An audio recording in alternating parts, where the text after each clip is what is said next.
Right, good afternoon, everyone. Good afternoon, Martin, once again, as we meet. Yes, good afternoon, Lenny, after having a very, very good lunch there. Vitochi, akawunga, nyama, chicken, and very good dessert in vegetables there, and fruits. You name it all. Opening the batting for Amasimbi is none other than Quinta Abel, and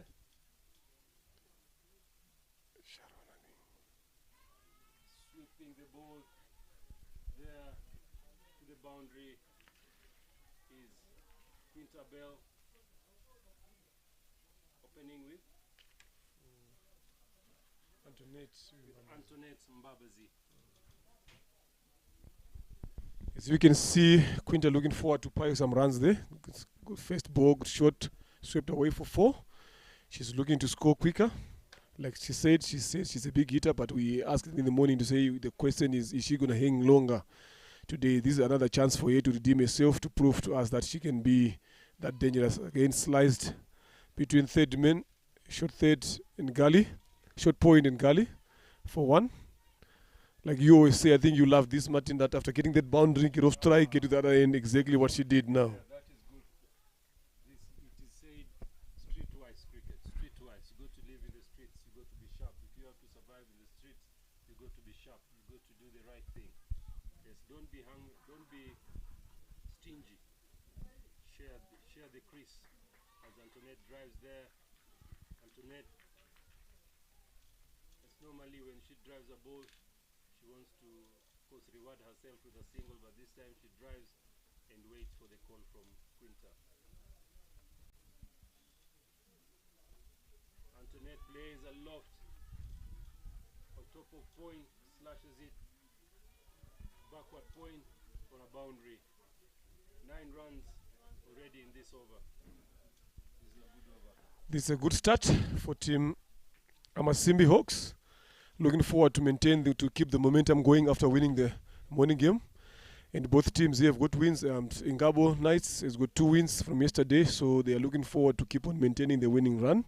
So let's see with this start. What also interests me is the start of Amasimbi. Every game they play, they start well. Then during the middle of the innings that's where they start to fall short. Then they end up putting in less runs on the board as opposed to how they've started. So let's see.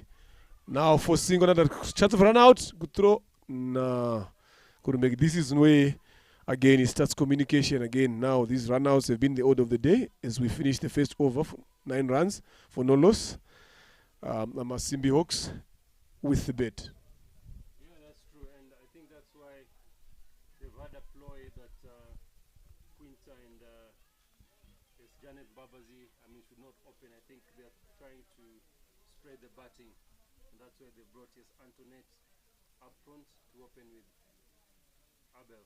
I think this is a good strategy so that they can have depth in their batting. If you look at Babazi has been coming. They have Babazi, they have Salome at the back, of course, of the innings. Salome, we spoke about the run out there, yes, Lenny, that when you're a non-striker, when the ball has been hit, it's mid-on and mid-off. You should just look at the batter on the other side, but not glue your eye to the ball. But she said that she had an idea the type of fielders that were fielding there, and she was a bit hesitant to take the single as the ball is hit to mid-off, and yes, Giselle cleans it up and shies it to the stump for no run. It's good to see Quinta coming in, and it's about time that she goes in some runs under her belt.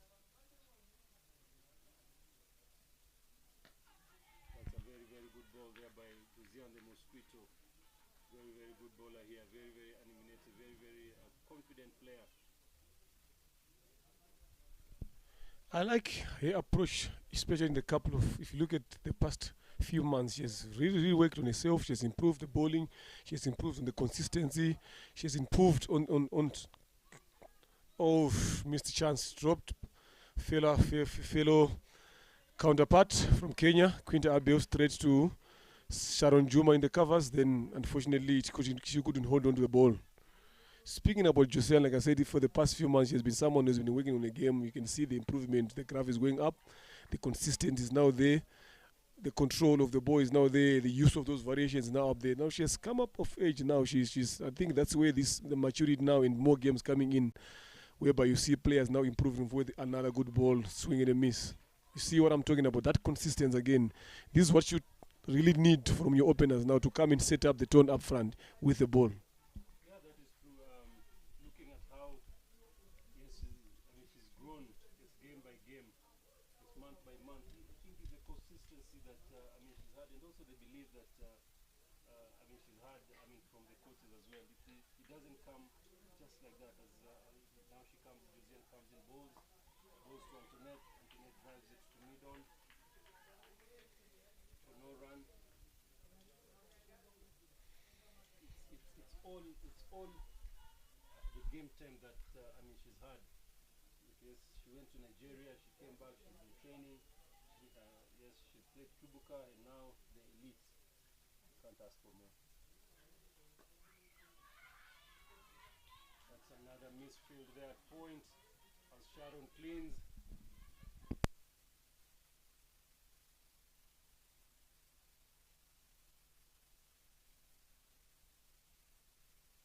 Definitely, totally agree with you. I wanted to ask to say, okay, fine, having Katia at the point region is a position whereby you need someone who's agile, someone who can throw herself down quickly, someone who's got quick foot movement.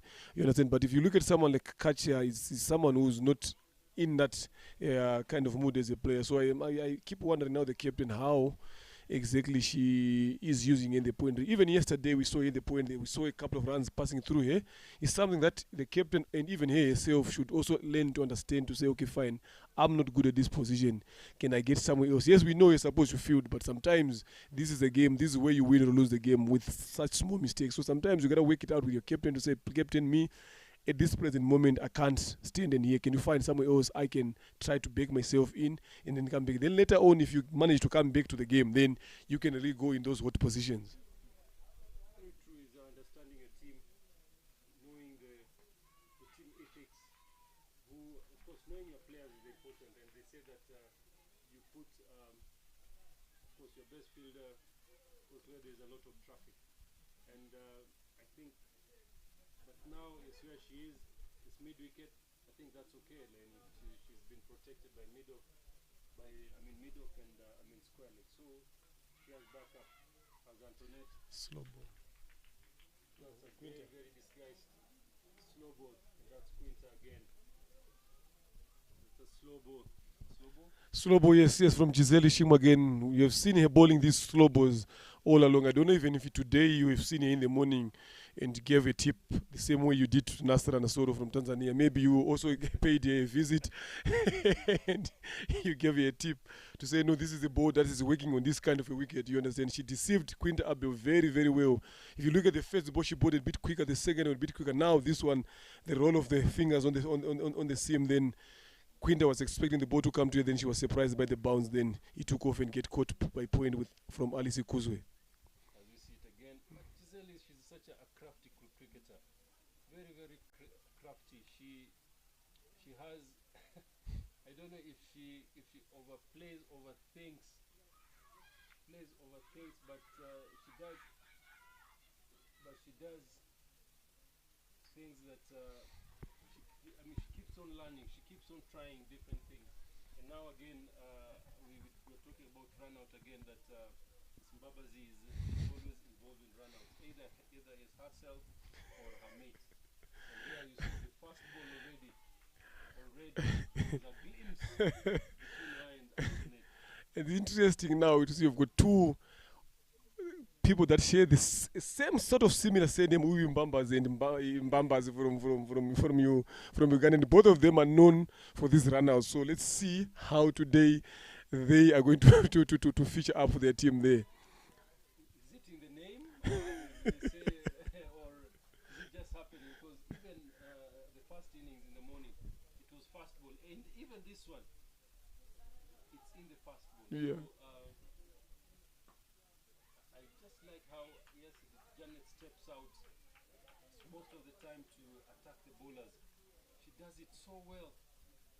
I think she just needs to roll her wrist a little bit for the ball to go through the gap. Yes, very true. And she does it so well to get on top of the ball and making the bowler not to settle. You understand? If you stay in your crease, you're also allowing the bowler to settle. But that movement also gets some sort of a distraction to the bowler, then thereby they miss their length. So it's such a good technique that she's using in terms of her game to keep up and perform.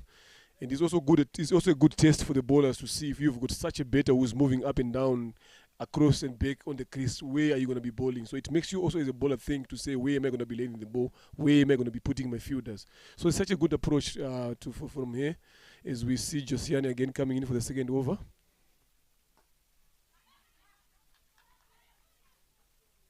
this time was good, and Sharon Juma cleans it up. I like the attitude of Sharon Juma. Very, very sporty. And is back home. She's a badminton champion. She plays. Oh, is it? Yes, yes. Oh, that is good. That's multi-talented. Yes, she's a very, very good badminton player, and yes, also the husband. She's also, of course, is also a badminton champion. So it is important that I mean, sportsmen have another sport that will help them be good. Of course, in one that they are, I mean, favorite. As Josiane comes to bowl a second over.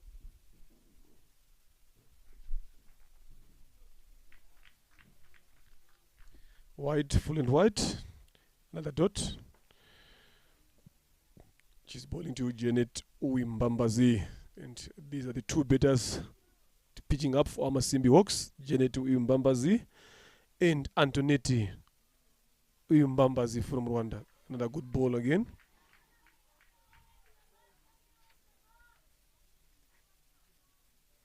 Janet Mbambazi and Antoinette Uwi.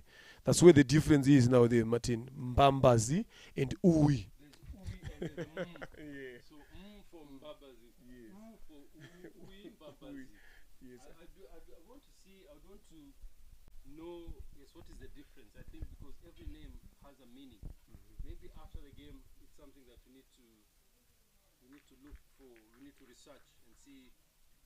I mean, so what is the difference? Maybe, I mean, the other one is like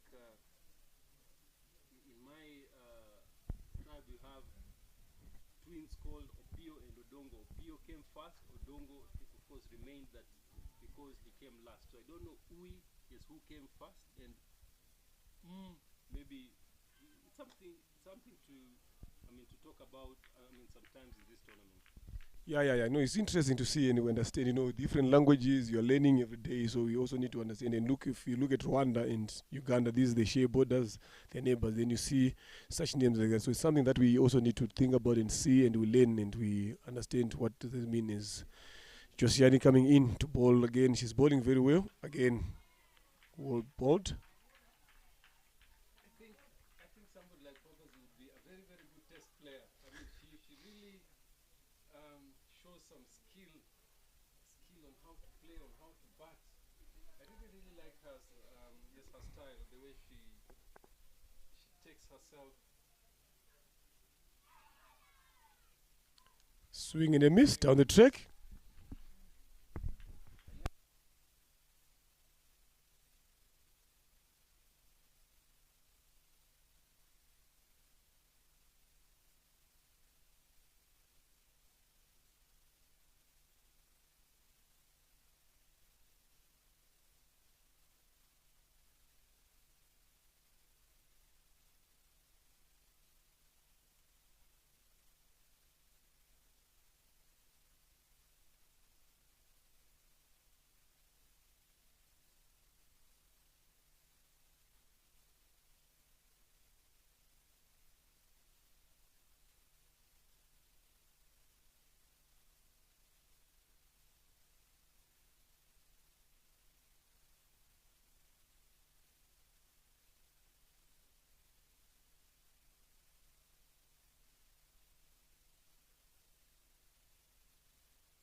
planning and planning every single delivery, every single opportunity that you have to learn. If you look at, Salome, she's very happy playing every day. She's been playing every day, for the last 2 weeks. Something that she said that it's not common at home. The opportunity here that Salome has had, it's quite amazing. That was a very quick run, very, very good run, and it was just one call.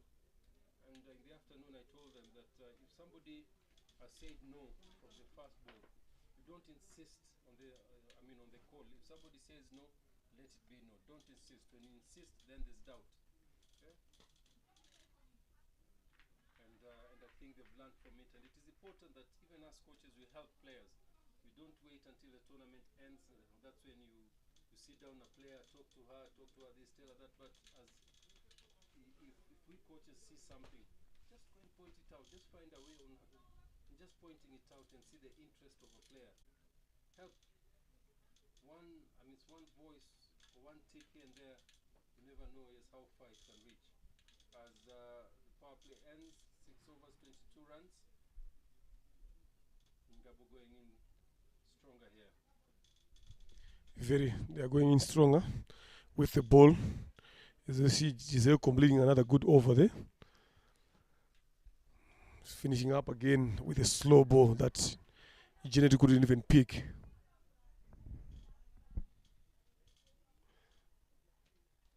Good shot, waited for it with a spin through that 45 short square leg region for 2 runs. Good running. This also makes me wonder now, you're an off spinner bowling in and the ball is turning into the batter. Then you don't have anyone defending runs down the leg side there in that region there. So and then you've got 3 guys in front of you. There's a short third man, there's a backward point, there's a cover point. Now you're an off spinner now. You've got a cover in. Then you don't have a 45, you've got a deep square leg. So it makes me wonder now what is really exactly the plan that these guys have employed. Oh, maybe the plan worked. Eventually she got Salem Sunday getting bowled. Is it a straighter one or the 10th? We need to see what happened there. Just as I was out saying that maybe it worked to them. They opened that area for her to play it with the spin. Then she straightened the ball up. Then maybe if that's the way she bowled, that can be a good plan. I think that was a very, very good ball. And I like what Sandy said that the opportunity for her to play every day, the opportunity for her to talk to coaches, to be talked to. It's quite great that she has everybody next to her, just trying to help here, one word here, one word there. And I think when she goes back home, she'll have there's lots of stories, there's lots of strategies to share. As definitely, they'll share with the coaching mentor, which is S.U. Leonard. She'll have a lot of ideas from Bryson, a different culture and a different strategies. Something that when she goes home, she'll have something to do, something to say, and those are the learning points that are coming off from this tournament here. Yes, they always say that you never stop learning. You have to keep on learning every time you meet people. You gotta ask questions. You gotta pick things that you can learn and go and improve your game on. That's the only way you can get better as a player. So hopefully they are doing that as they continue to lose wickets at regular intervals here. Losing 3 wickets now we are inside the 8th over. The score is on 23, and the captain herself comes in. First ball, straight to mid wicket. She misfielded, poor fielding. Then they took off a single. You gotta keep tightening the screws now, especially when in this position. This is where fielders also need to start coming in and helping bowlers know when they are putting these screws. Then you as fielders, you also need to make sure that you tighten them up. So by good fielding, accurate throwing, committing good shot, big shot from Janet Mbambas. I think she had enough of these singles. Yeah, I think she's gone for. I told you, this Umkaga is never very, very far from the Ugandans. Hitting the ball is part of their skill. So I think that was a very, very good pick. She heaved it at deep mid wicket for a boundary, and then actually, yes, she used the spin. The ball came in and she picked it up and set it deep down square mid wicket. boundary.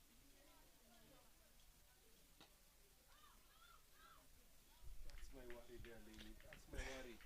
I'm sure you're going to say the same. But we've talked about after boundary. Look at the field. It's so open to her. All she needed to just to tap it in front of the fielder.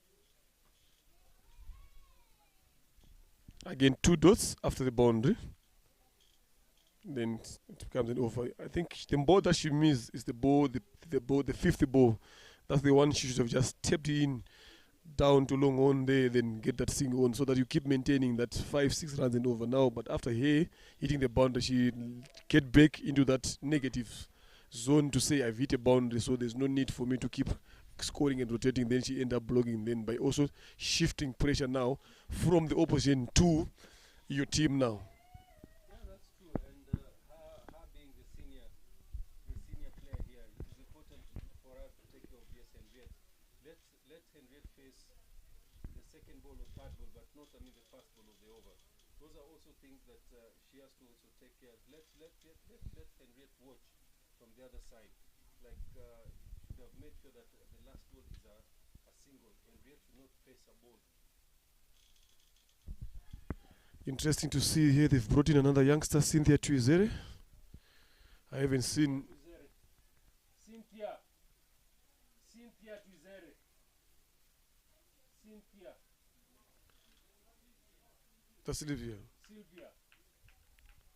At least ahead of me. Sylvia coming. Oh, Cynthia's here.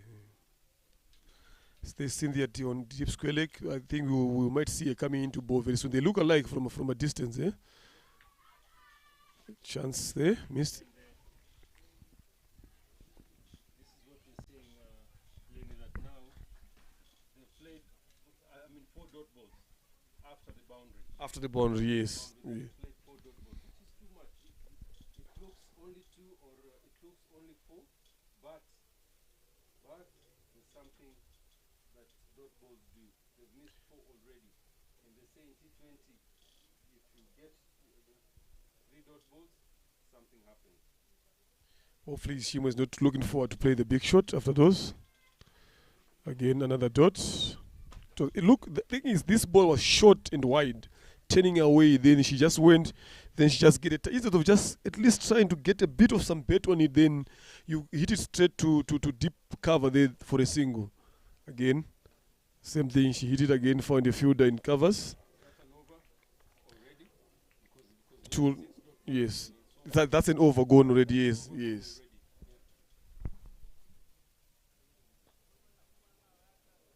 7 balls, 1 run. That's too much, especially after the power play. Just too many balls. You can't have 7 dot balls before you're getting a single. Yeah, dot ball conversion. You gotta convert those balls into singles. It's not like she's a good shot from Janet now goes away to the boundary square leg region. But still, it doesn't remove the fact that they played 7 dot balls in a row after hitting a boundary, and now 8 balls, they've been a single in the boundary. Maybe it's just too much. So as we finish this over number 8, the score is on 33 after the loss of 3 wickets. And coming in again to continue her bowling from the pavilion end is Irera Rosin. Still spinning. The captain still stressing here with the ball to do the job. And let's see if also Henriette Shimo is the captain betting the captain for Amasimbi. She's betting in now if she can be able to bet through and bet longer for her team together with Janet to get a partnership going on. Again, dot after the boundary. So let's start counting. Start counting again. Our calculators are out. So that's 1. That's 9 balls, 2 boundaries, and 1 single.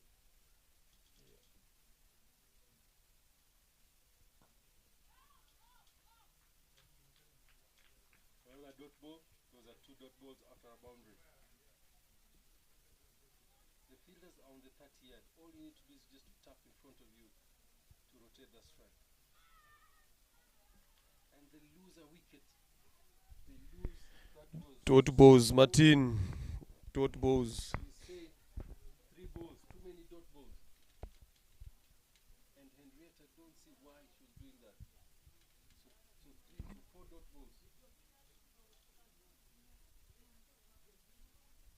as a captain, also you gotta lead in front. I just said it earlier on, just 2 balls ago, to say let's see if Henriette Ishimo is a captain. She's going to play a sensible innings and lead your team and get a good partnership going on with Janet Mbambas. Then they get to bet more deeper into the innings and put a defendable total there. But now the next 2-3 balls, she steps out, completely missed the ball. Then she got a stumping from Sarah Uwera, the wicket keeper for Ingabo Knights.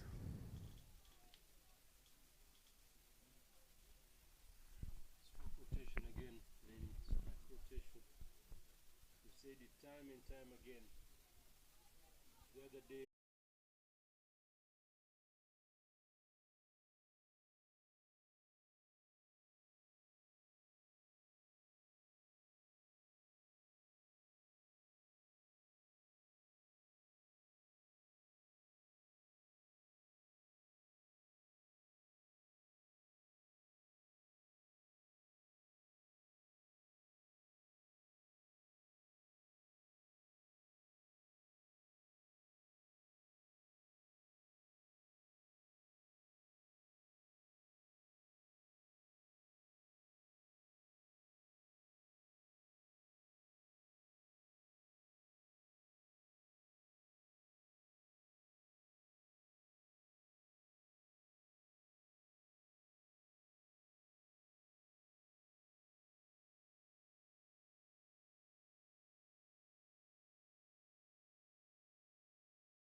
Amasimbi strategy is here. Is it just getting the runs? Do you think that they have a target? Is there a plan here? Because I'm not seeing any plan. I'm not seeing the plan, the process of them getting runs and I mean piling it.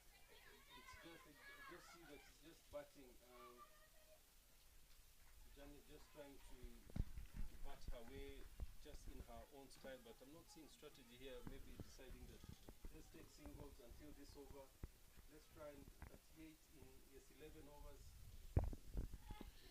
Yeah, I agree with you. I don't think they're just not betting for themselves to say, let me bet here for as long as I can, as long as I'm able. It's trying to correct the mistakes of the past game in a negative way. You understand? So that's what they are thinking in terms of the plan to get the score moving. I don't think it's just I didn't score the first game, so what do I need to do? Let me just stay and play for myself. Then once you're doing that, also in as much as you've got your plan as a player, but your plan is making your team be in the negative, and that's what these guys are doing. And here, being a senior player, I think she should be able to say, okay, fine, how do I get in teaching the youngster that she's betting with that? This is when you're in a situation like this. This is how you get out of that situation where it is not allowing you to score big, but how do we get singles? This is how you get. It's quite interesting here. I'm seeing 1, 2, 3, 4, 5 fielders here outside. Let's hope the umpires picked it. So there are 5 fielders outside here. The umpires did not pick the no ball. And she played a reverse sweep straight over the minute point for 2 runs. There's a deep cover there, Martin. Correct me. There's a deep cover 1. There's a long off 2. There's a long on 3. There's a deep mid-wicket 4. There's a deep square leg 5. Huh? Those are 5 guys outside. Yes. Again, second ball umpires did not pick. I think Janet has started playing big shots. Maybe she's picked it. I don't know. Because she's just changed, risking herself now. Because it's 2 balls now. Umpires are not picking up the no ball. So here, if she gets out and she appeals, she cannot be. She that can be no. Now the captain picked it up. So this is now the umpires come in play. Now you are the one who's officiating. You understand? Then I can hit over the top from mid wicket. It's a good shot. Nerve Uwase, the under 19. Hitting it over mid wicket area there for 4. Just a couple of bounces, then it goes for 4. Good option. Going back now to the officials, man. These are the things that you need to look at quickly, because those are two balls. Those two balls should have been no balls. You know, no balls is better as you also need to cash in. You understand? So those are the things that small errors now makes a big difference. But I think also here, Lenny, as you said, it is a partnership. I think the umpire should also just call the captain and tell her, I mean, after one ball, because it is important that I mean, the captains also grow. The umpires are the leaders. They must also try to see that the players are growing. I mean, call the captain and tell the captain, last ball, yeah, I mean, should have been a no ball. Or the umpire, I mean, should have given a no ball. I don't know which one comes first. Is it the umpire giving a no ball, or the umpire talking to the captain that, hey, we have to bring one in? I think you just gonna go by the rules. You give it first, then you explain to her to say, no, look, this is what you understand, so that at least she knows that you punish her. Then you say, no, look, the rules. It's the rules now. What they're saying to say it's a no ball. So you give her no ball so that she knows. Then you tell her that no A B C D is happening, so that she goes on that way. For sure, and I like that as long as we work together, they work together out there. Call, I mean, call a noble and then call, I mean, the captain instead of it just going like that. Yeah, yeah. Now, maybe, I mean, she learned it late, but if the umpire also to be part of them, to be part of them learning is also important. I think I've been mentioning it in when we just been talking at practice or at matches that if umpires and players and officials, when games are like this are happening, it seems like umpires and players, officials are enemies. Umpires don't want to come and interact with you to improve their game and also improve you as a coach, as a player. They're just on their own, group, as opposed to them and us interacting. You understand? Because we all want the game to grow better. So how do it grow better without interaction? We also need to interact. But as umpires now, they tend to put themselves on their own, saying that we are officials, we don't need. But that's not how the game grows. As the score is now on 52 for 4 after 13 overs.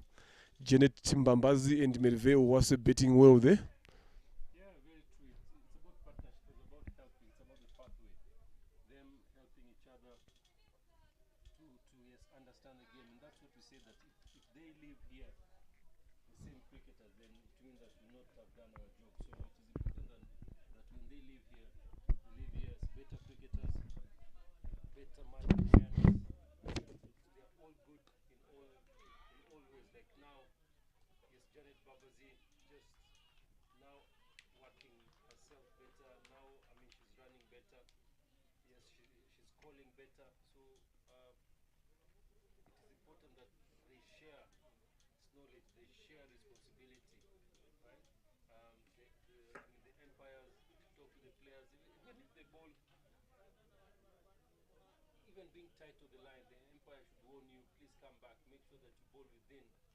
Yes, so that the players also feel, I mean, the confidence of I mean, the empire. I mean, the empire should not be a policeman that only acts when something is wrong. But even I've seen it's during our playing days, if you bowl a good ball, the umpire would nod to you as you're going back to your run-up. Just that nod is a motivation, because umpires are also very, very happy when they see good cricket, when they judge, when they see good balls, when they see good shots. So I've seen umpires just nodding to a batsman that, ooh, that was a good shot, or ooh, that was tight. So take a little bit more caution on your front leg, or on your back leg, or on your back leg. So there's always a slight conversation there from I mean the batters, I mean from the I mean from the umpires, and you'd see even in yes international cricket now, you find that some players are very happy. I mean they will yes always favor I mean the side of yes a certain umpire, because of just that appreciating them. I believe that everybody, of course, always wants to be appreciated. Very well bowled there by Josiane, and I like the fact that Sarah Uera is keeping on top, and that is very, very good. Alice. Sorry, from Alice. And that is very, very good. Alice stopping Janet from. Oh, now, Sarah coming on top, definitely, yes, yes, Janet will not step out. And that is the key where of Sarah staying on top. See, so now she's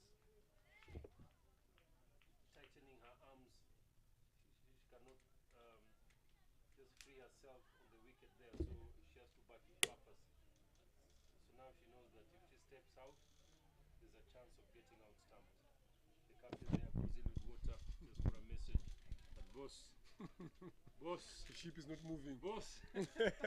Can you move the ship? Let me come. Maybe she has been sending messages with other players. Then, you know, with players, interesting. I'll tell you a story one day. We were playing a game.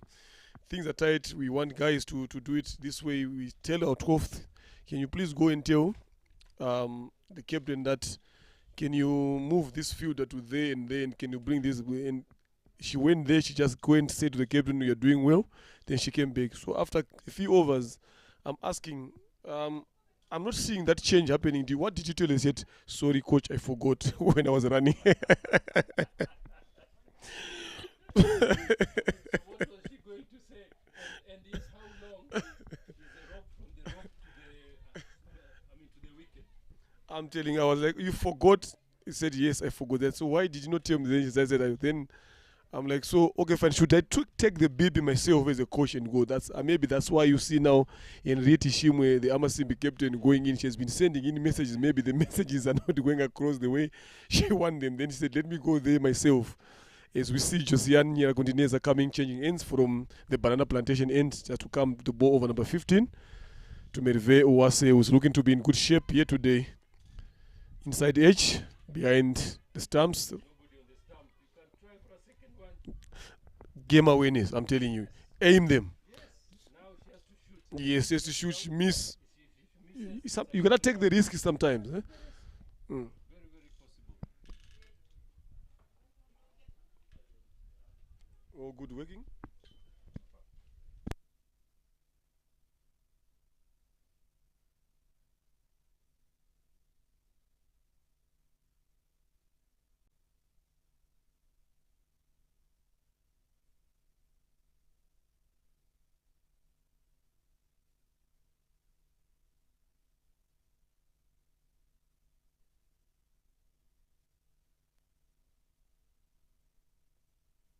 How is it? It's good to have you, Martin, back here. You've been alone. The mic was not working, and we no. spent almost 45 minutes talking, referring, but yes, Leonard has been alone. I didn't Interesting. actually realize, but things like that happens. You understand? But, Things you know, happen. yeah, Things happen. technical faults here and there, you know. Things happen. But things other than that, we can just continue. We are on. We are on. The game is on. The game is on. The game is on.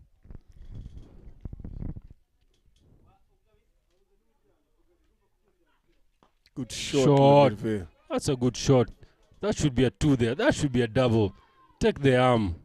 Take the arm on. You know what we said earlier on, Janet being a run-out candidate in every game. Now she's been more too careful. Even today, and right now, this game, I'm hearing a calling. Even in the combo box here, we can hear a calling. No! As opposed to before. So she's now being a bit more extra. I think those are some of the things maybe they discussed in their changing room to say, no, these run-outs from you. Please, can you try to do something different about it? Good shot again. And good. That will rest And the I boundary. think that is learning. That is learning. If you learn very quickly and adjust, it will only help your game. And if she goes home from here to go back home and to be calling loudly, I think that is very, very good. That can be very, very nice. Yes, it's all about learning with different people. You understand? People that you're not used to, but when they tell you that this is what is supposed to be done, then you learn quickly and you stop doing it, or you change, you do the right things. Then that shows that you are learning quicker, and that your game is going to also help you improve. Then when you go back home, like I said, you're going to shift what you've learned to your own home area and your home teams. For sure, for sure. Like if you talk about learning this afternoon, we had one of the Indian greats, Dr. Ganesh, who is here to play the Commonwealth, Celebrity 11. He's come here to be part of, the Rwanda Commonwealth Games, Commonwealth meeting here in Rwanda, Kigali. Somebody we played cricket in 1996, 1997. Jesus me, 19, and now we're in 20, another century. But again, yes, meeting. We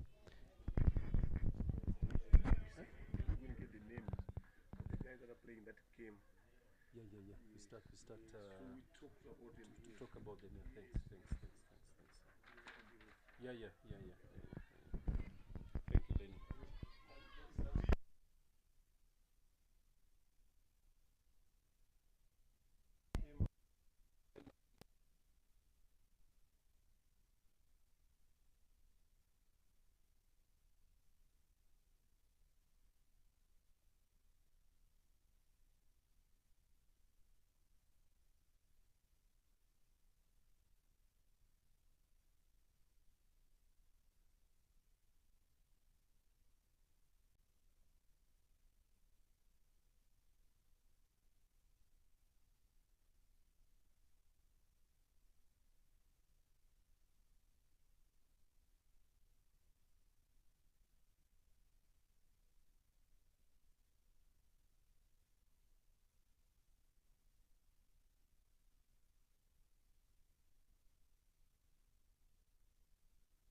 Listen.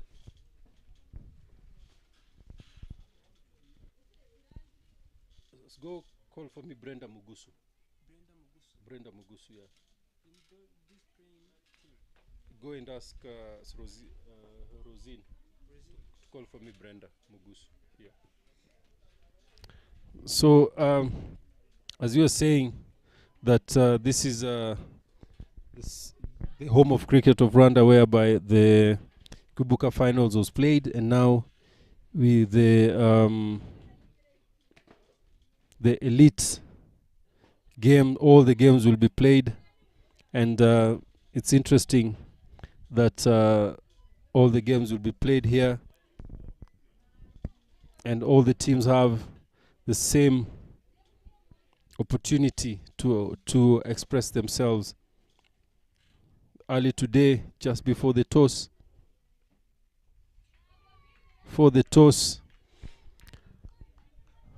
their captain Susan Baraton, as she was going to give the team list to the umpires, she tripped and sprained her ankle.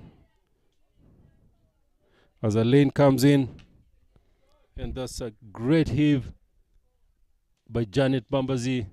One bounce for 4. At the score at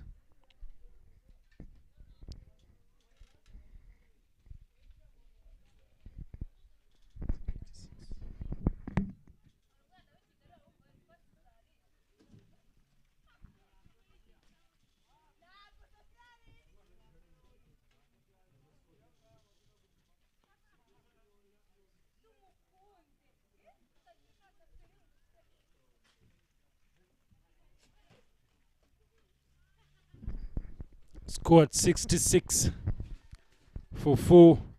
Janet Mbabazi playing a Dilshan scoop.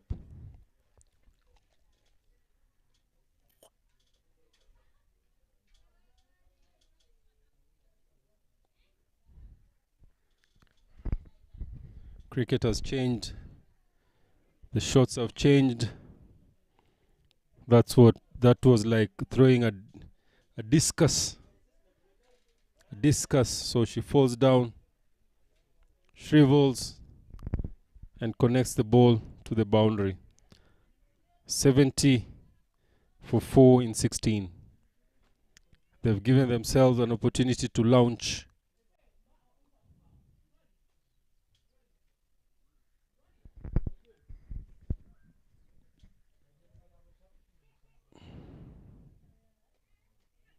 Oh, now that is it. That is good. After a boundary, getting a single, that's a gem. Well done and well run.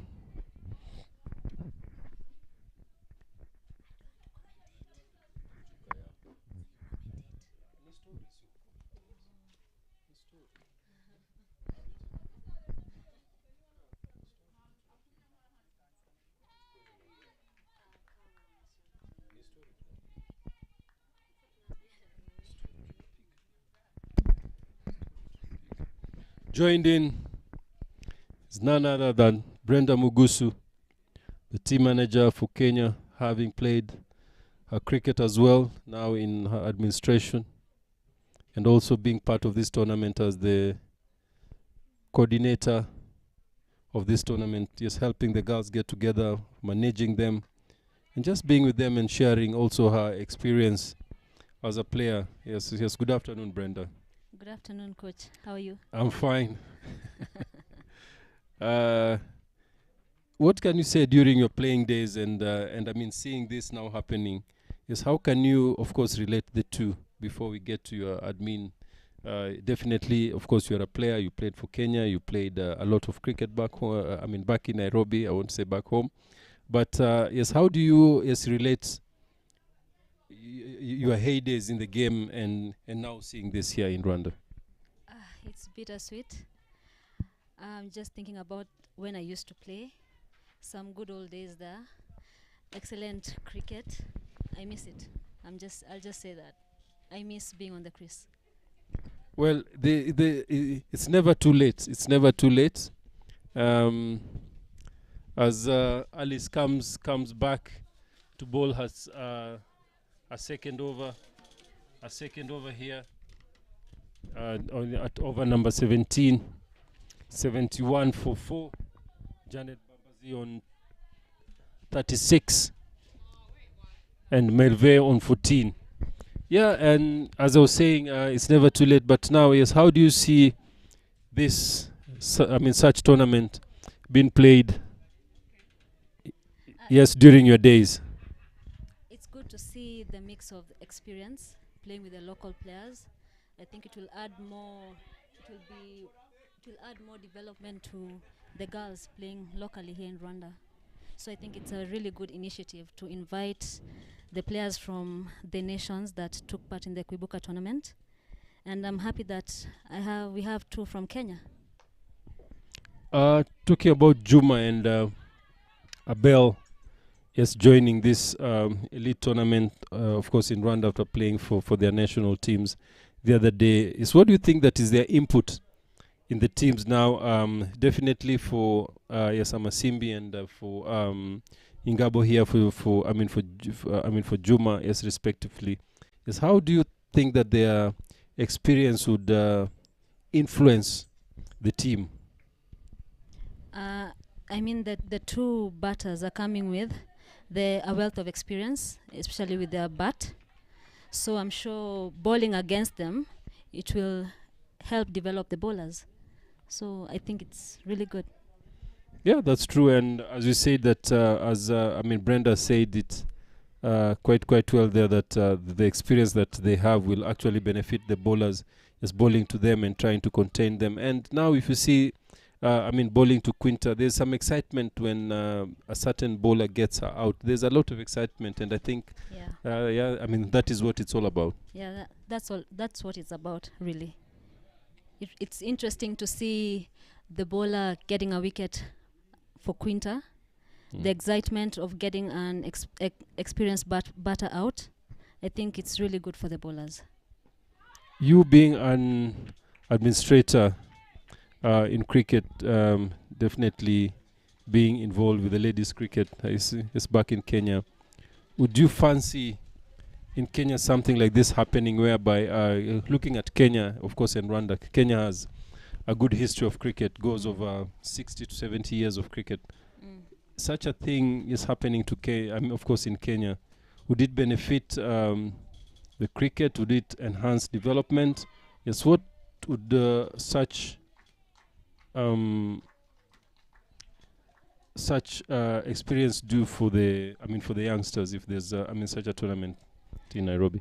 I mean, that's part of the reason why I stayed behind, so I can get to learn from Rwanda cricket how they're doing it and carry the experience back with me at home, and also maybe get a tournament running and invite some experienced players from different nations, batters, bowlers, to help develop our cricket, our ladies cricket. And that way we'll find ourselves developing more players with the experience. Yeah, and only the sky is the limit.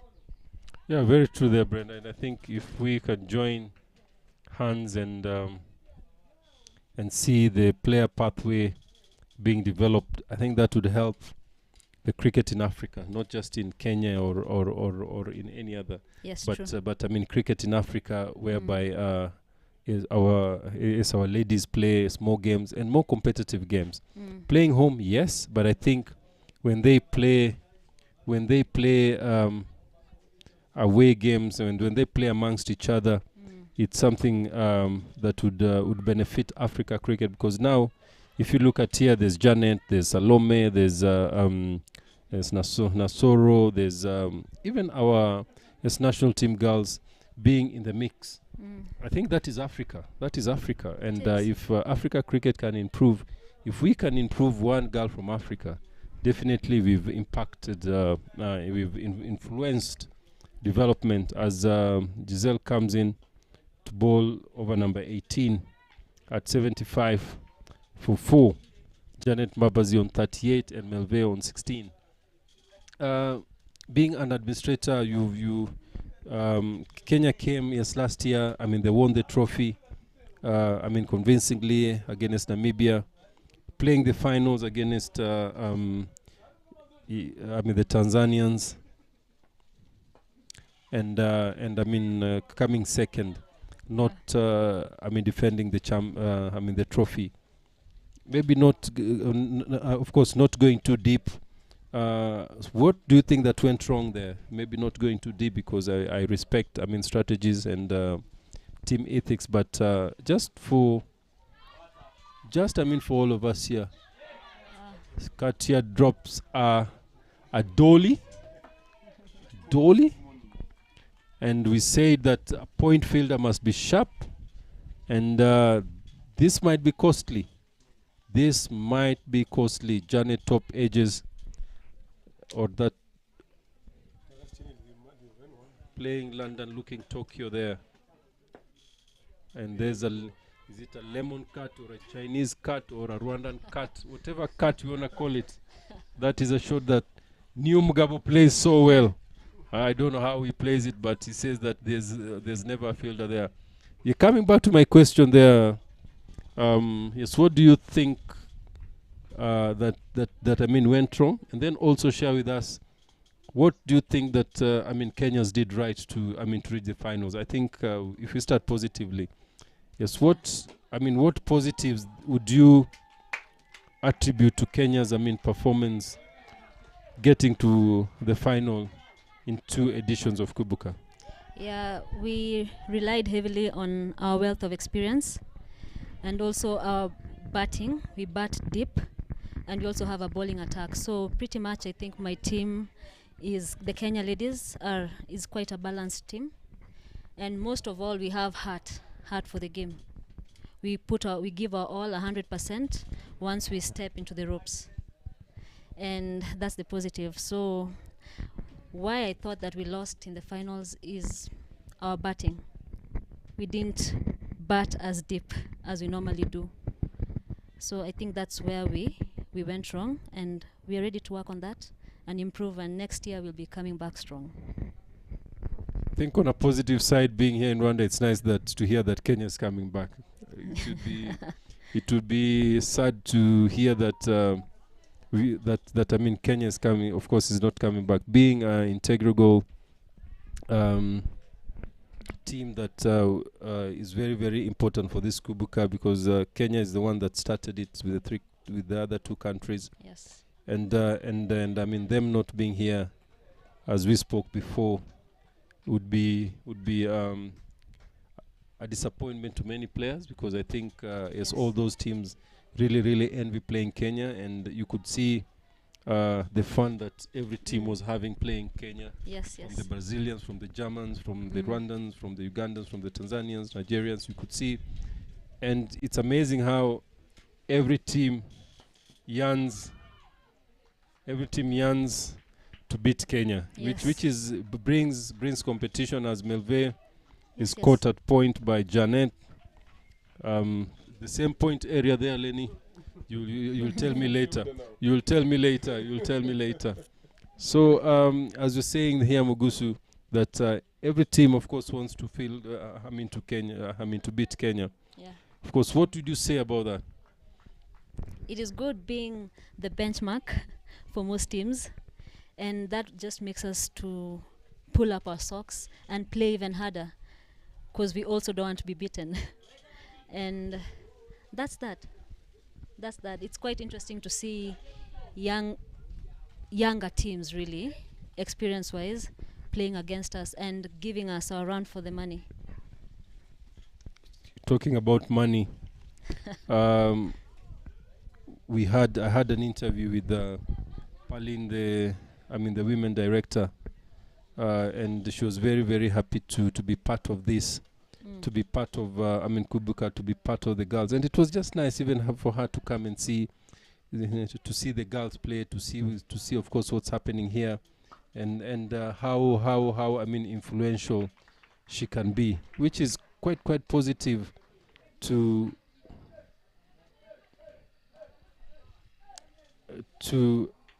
the game, and yes, everything else that is happening. What do you think is the influence. As there's another wicket of Vumlia coming in to try to, to step on the paddle, and Giselle takes a very, very simple catch there at mid off. There comes Belize Marakatete. Yeah, what do you think that is the influence to Pauline being a former player in the setup of women cricket in Kenya? You know, Pauline, aside from being a former player and a captain at that, she's now the director of women's cricket in Kenya. And having that position occupied by a former player, it means that she knows exactly what the team needs, what the game, what are the requirements in the game. And that way we can grow cricket better, because she's one of us, she has been one of us, she's still a player at heart. So that is a very big positive for us. That's true. We had, Fatuma Dafala, also one of the senior leaders, managers, and now we have Pauline, we have you, we have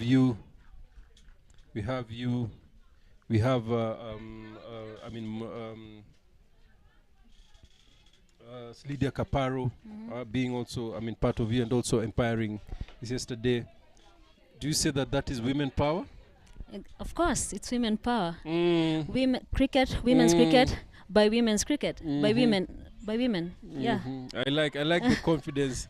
I think that it's women power. That's women power. Yeah, women power. So that's good. Yes. We also have aspiring, Martha Karua. Yes. So I can see it's a women power, but more so I think it's important that there's women, there's female inclusion in the leadership of cricket in Kenya, and that is a very, very good thing to see women quite involved in the game, and also showing that yes, they can guide, they can lead. Is that something that as a nation, as a cricketing nation, you guys want to follow up to empower more women into cricket leadership? Yes, definitely. After, we won't be here forever, but I'd like that once my time is up, a fellow woman takes up the mantle and takes the level of cricket in Kenya for women even higher from where we left off. So that's the only way we'll grow, developing each other and developing the game. Women for women. Good. Parting shot, who is your favorite in this competition, and why? I really admire Giselle, especially from how I saw her batting in the Kubuka tournament, and I hope to see her executing the same shots she did a while back. Yeah, Giselle is my favorite. And in team, which team do you put your money? I know you are a rich Kenyan lady, and I do definitely you can put a bag like in Nigeria. They give it in bags, and I'm sure if you can do the same here with the dollars that you have, yes, which team would you put that bag on? I put the money on Ingabo Knights. Ingabo Knights. Why? Because yes, Giselle plays for Ingabo Knights, or because Giselle plays for Ingabo Knights. So if Giselle is bought next year by Ingezi, you'll shift to Ingezi. Any parting shot there, Mogusu, before you leave? Any parting shot? It's good. It's really good to see women's cricket develop the way it has and the trajectory in which it's following. I'm just hoping that all the other countries in Africa, in the region, can support each other. Maybe I'd like to see Tanzania hosting a tournament, Kenya hosting a tournament, Rwanda. Again, we need each other to go up the rankings. So if the leaders or the decision makers can have that in mind, it will be good for women's cricket in Africa. Well, thank you very much, Mugusu, and I think the viewers out there, you've heard that, and just to add a little bit more spice on it, if corporates could come and Yes. and assist to promote sponsors to come into title sponsors of such tournaments they go a long way. Yes. Some players here go to school, and it's only that this week, because of CHOGM, schools have been let off. So it would be nice if they play such tournaments, and there's something for them to go to school Yes. with. If this type of tournaments can empower them to go to school, to go to college, it would be an added advantage. So if you're corporate out there and you're listening today, let's empower, let's give the women an opportunity to to go to school. Let's give empower our women to also empower themselves. And I think that's a very, very good point there, Mugusu, that you've Yes, said indeed. that if we can share it, if we can share the tournament, and I think what's just holding the players are there. What they need is to aid them, something that can aid them to get there, something that they can aid them to, as they play the game also looks after them. Exactly.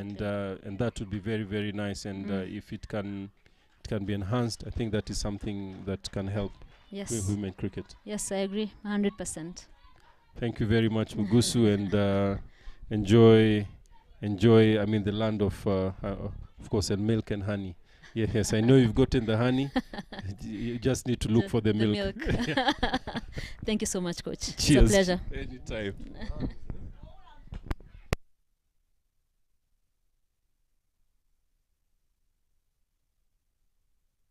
Martin, last overs, there's always drama, Martin. There's always drama last over. She needs 2 runs to get her first 50 during this tournament. Then there should be 2 balls left in this over to finish up. Look, there's a lot of drama that is happening here now. What's your take there? I've never seen a fielder crawling to get somebody out. That shows you the intensity of this game. And Janet's effort. She's facing is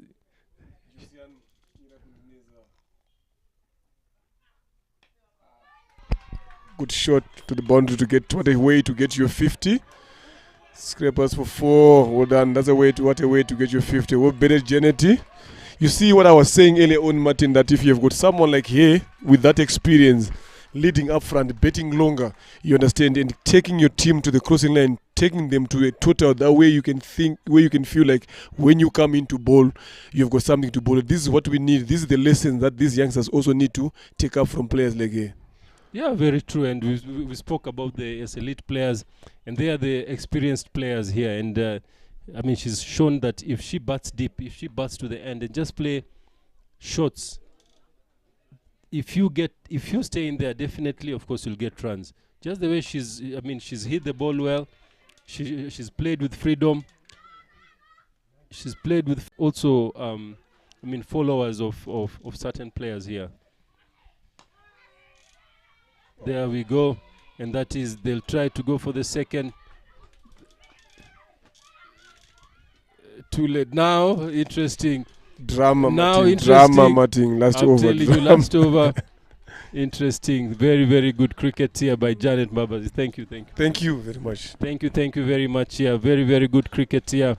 Very, very good running from Belize. I don't think that she faced even 4 balls, but her partnership was over 20 runs. Yes, with Janet. That is some good cricket. You see now, at least their bowlers have got something to bowl it now, leaving the score. It's right on 100. Ingabo Nice needing 101 runs to win. Please, can you join us in the next 20 minutes for the second innings, where we will see Ingabo Nice trying to chase 101, and we can see Amasimbi trying to come and defend their runs. Good afternoon.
Yes, is just to score. Then Martin.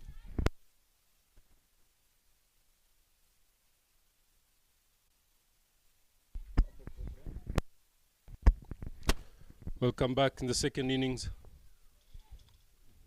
Amasimbi Hawks defending 100. Getting their first run there. Sarah opening the innings with Giselle. Sarah standing in for Baraton. Yes, who got injured just before the toss, spraining her ankle. Opening the bowling is Belize Merakatete. We call her the young gun, the young bullet, the young pace bowler in the Rwandan setup. Bowling to Giselle. As I said, they were teammates, but now they are wearing different jerseys. In a space of 3 days, everything changes out here. This is what the elite cricket has brought to Rwanda cricket. Now teammates have changed hats, and now they're playing a different approach into their game now in this elite, being Amasimbi and Ingabo. They all know how Giselle plays, and now there's a change of approach here, that now they have to face each other and battle it with each other. Interesting setup here.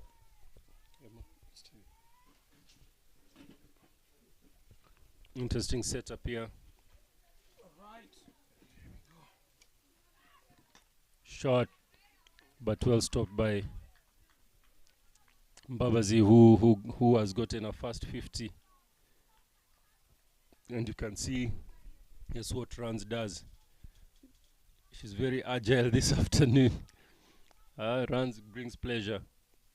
Runs brings happiness. Especially batters, when they score, they feel good. It's just the same as when a bowler gets 5 wickets. She still looks forward to play the next game. Smaji coming in to open the bowling for Amasimbi. The opening with the pace and spin. Very tactical. Looking at Giselle, maybe just attacking her early on with the spin. And if you could see, it's most of, she's gotten out facing spin early on, because maybe the spin early on slides through without turn, and when she comes later in her innings, the 10th over, without the shine, she dominates. Something quite tactical. Looking at Maggie coming over, and Sarah drives, and good stop there by Captain Ishimwe. Welcome back, Lenny. You went to do some soul searching, and I'm sure you've come back with something nice that is that is happening on the 23rd. Yeah, yes, mate. I did some searching. There's going to be a big game. The Commonwealth 11 versus the Africa Select 11. Right here at Kahanga. So this is the squad.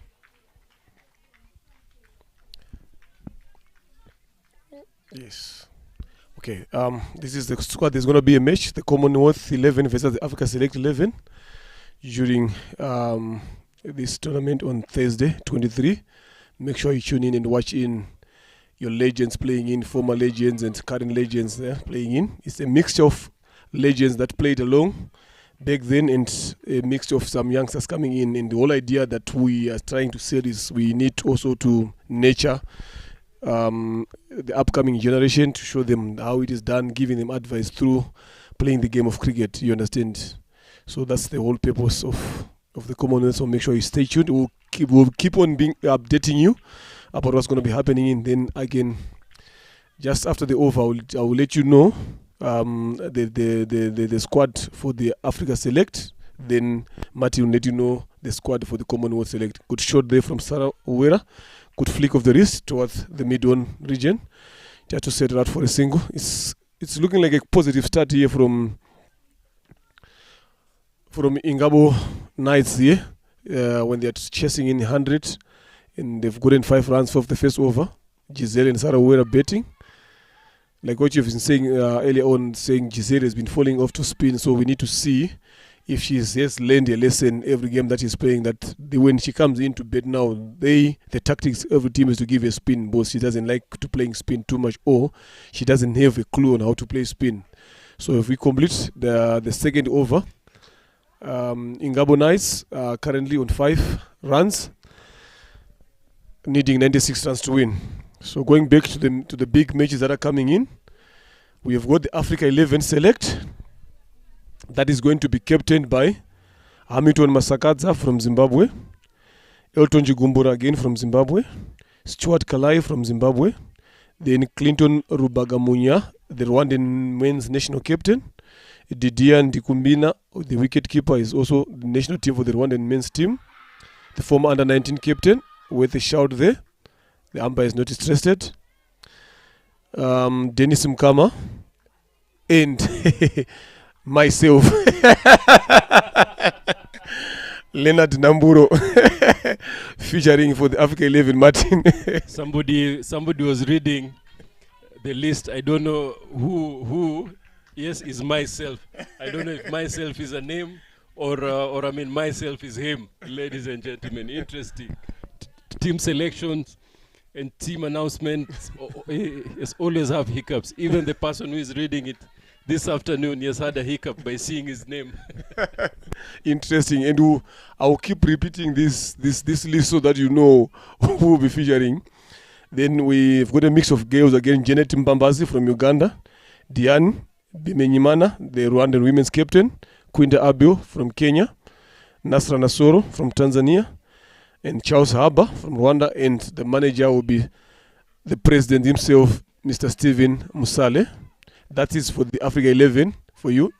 We'll keep on updating you about the squad. Then I'll hand over to Martin after the over for him to announce the Commonwealth 11 that is going to be playing in on the 23rd of June here at Gahanga Cricket Stadium. As we see Belize coming in, trying to finish the over. Bowling to Giselle. There's Amasimbi Hawks defending 100 runs. They've scored. They managed to score off the allotted 20 overs. And Ingabo Knights, at the start of the innings, they needed 101 runs to win. Now they're needing 95 runs to win. And overs gone at 2. Some tight bowling there from Giselle. Good contest type. They're bowling from Belize. Good contest with her and Giselle. They all know each other. They spend a lot of time together in the nets, playing for Rwanda, playing for the under-19 together. They know each other very well. Which strength, which weaknesses from each of them. Again, going for the Yorker. Missed. It ended up being a low photos. Giselle managed to scrape it through down to Square League region. They're getting out running. They collect a couple of runs there. 2 runs to 8 to the board. It's quite a good contest there to see the energies coming in from the fielding side again. Also the intent of not wanting to come out, the intent of wanting to score runs from the 2 batters there, Sarah Uwera and Giselle Shimwe.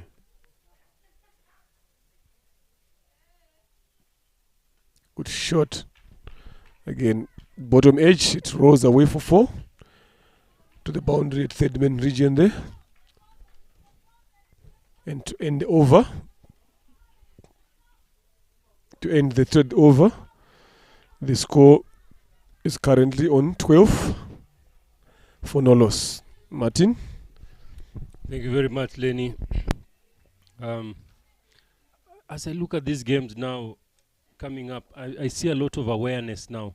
If you look at the Amasimbi batting, there was a lot of awareness there from, I mean, the running in between got better between her and Sandy. There's a lot of awareness at the end there. They were running 2s, and it was nice to see, I mean, Belize coming in and just showing that, yes, she's more aware of what's happening, how to get runs. And even Janet playing, a reverse sweep, something that we haven't seen in ladies cricket, and now her being there and just playing that shot as Sarah Wera is dropped by Cotton Ball there by Margaret, who is a very, very good fielder from her own bowling. And that's a very powerful drive. And if you just see the awareness here, there's a lot of competitiveness within these three teams here now. Ingabo looking for their third win. Amasimbi is looking for their second win. So it's something for something. There's no nothing for something. So it's something for something. Everybody trying to get runs. The bowlers trying to keep it tight. There's a lot of awareness. Coaches taking notes. The girls, after playing now, they are, of course, in the nets being, of course, working. Ingezi, they're in the nets, yes, working for their skills. Very, very good to see that, the ethics of this game. The ladies are working, whether before the game or after the game. So it's not just playing and going home. Something that I'm very, very excited to see that, the ladies are not just comfortable after playing. I'm going to the hotel to relax or just relaxing, watching. They said, no, let's go to the nets. And everybody is doing something. It's Laura there after the game. she was working on her betting skills with, of course, with his coach, with her coach, Eric. Something very, very good. Now, Nasoro and the other under-19 girls.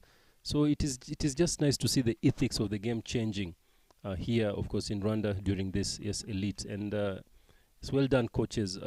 It's not getting tired after the game, or not getting disappointed that we've lost. It's not about losing. It's all about learning. It's all about learning and trying to do the right things. Fourth over, the score is 13, and Belize coming to bowl her 3 overs gone. She's coming to bowl her second over, which is the fourth over. Commonwealth 11, Kruger, Van Zyl, Eddie, Bryson, Pearson, Eddie Pearson, Joe Van Willy. Is it Van Willy? Van Vick. I think their brother there, Kruger Van Vick, and Joe Van Vick from South Africa. Eddie Pearson from UK. David Johnson from India. David Seaman, wicket-keeper, UK. Doda Ganesh, India. Eric Dizingizimana. Henriette Ishimwe. Giselle Ishimwe. All those from homegrown here in Rwanda. Salome Sandy, Nigeria.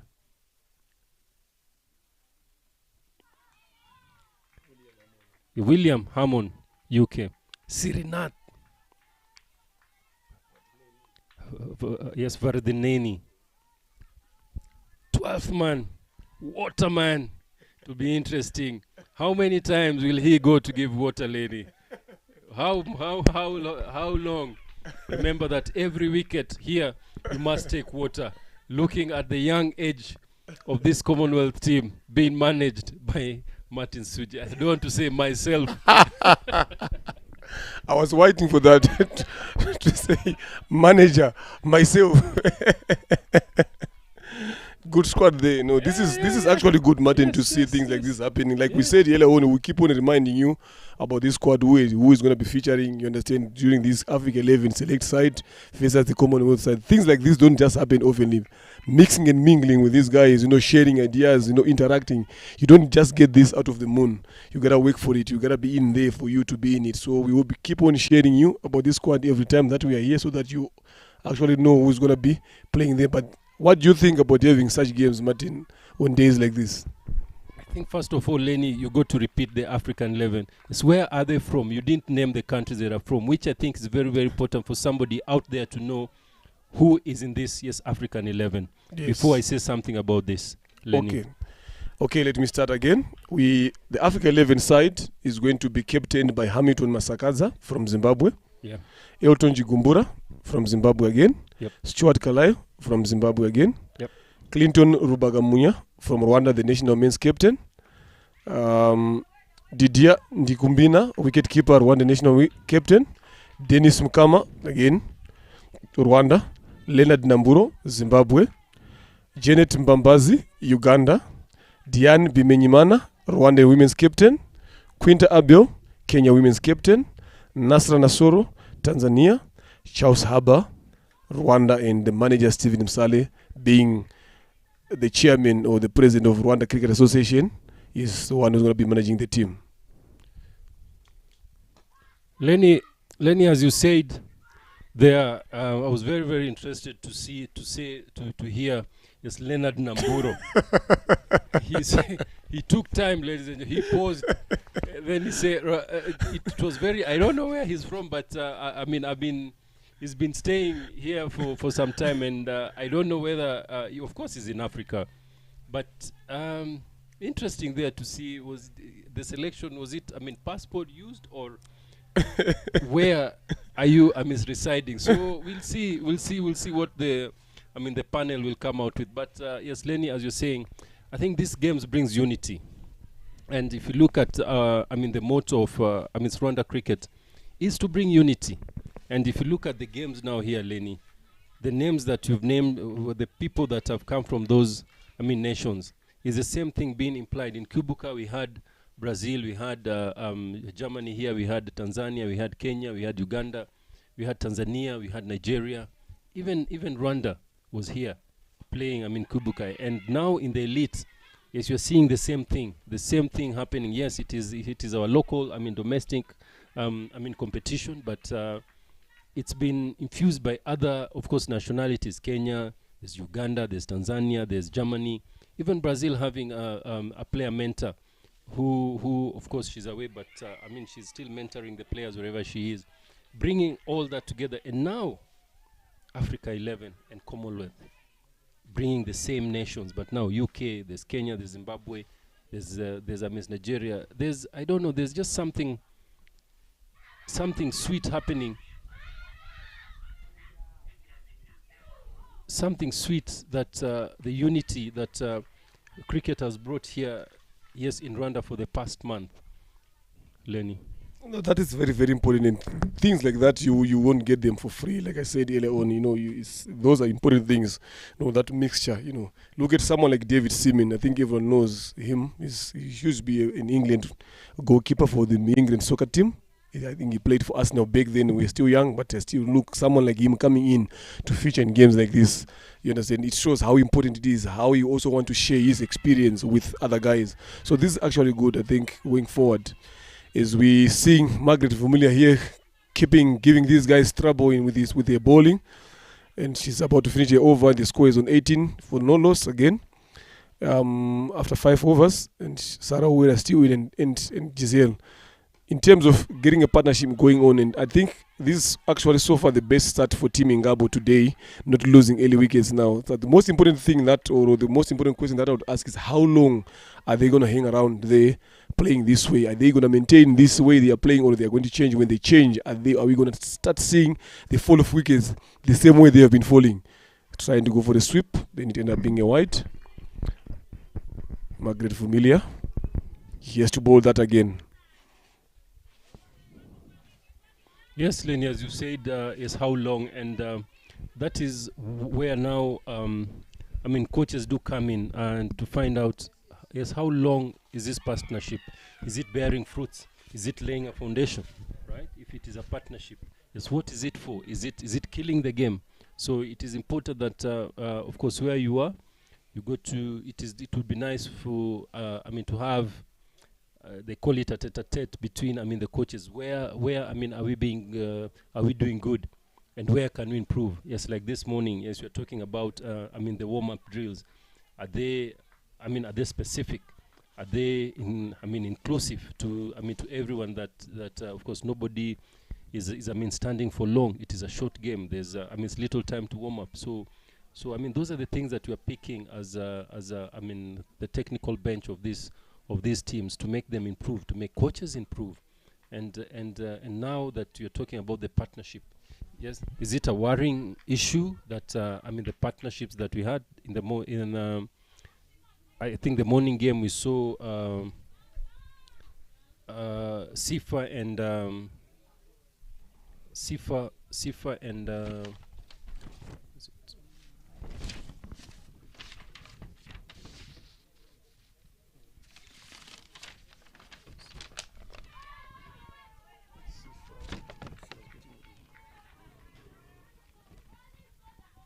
Sunday.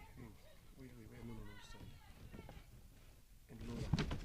Sifa, yes, Sifa and Laura this morning. Sifa opening the battle, facing 50, half of the balls in T20, and only getting 20 runs. She faced 50 balls and only 20. So is the partnership worth it? Where is it taking the team? How is the team gaining from the partnership? So those are the things that we actually need to analyze and see. Yes, partnership, but how is it helping the team? Like now, Sarah and yes, Giselle, after laying this foundation, where are we going? Where are they taking the team to a winning zone? Is the team drowning because they are, of course, you have a partnership? Are they laying a foundation to launch and, of course, win the game at the end? Because also there's catch up. They can catch up. I mean, Giselle is somebody that can really accelerate. So exactly what's happening there? So it is important. What a ball! The ball turned. The keeper misses it. Misses it. The ball misses everything. The bat, the stumps, and the keeper. So it's all happening. It shows that the wicket has been used for a long time. Which there's something that we can. Is there something that we can do? So the batters need to be very, very careful. So as we're talking about the partnerships there, Leonard, yes, what do you got to say being a coach's mentor? Is it a worrying thing? With this one, I wouldn't say I would worry or I would say it's good, but what I can say is what can be interesting is where do we go from here now? And what approach are we going to use? Yes, we've laid the foundation. We've not lost the wickets in the power play. Good enough. We have ticked that box, right? But now going into the next phase of the next 6 overs, how are we going to apply ourselves? Are we going to keep on getting dotted? Are we going to rotate strike? Are we going to go big? Because we still got a long way to go. As we finish the over number 7, the score is still on 23 for no loss. Ingabo.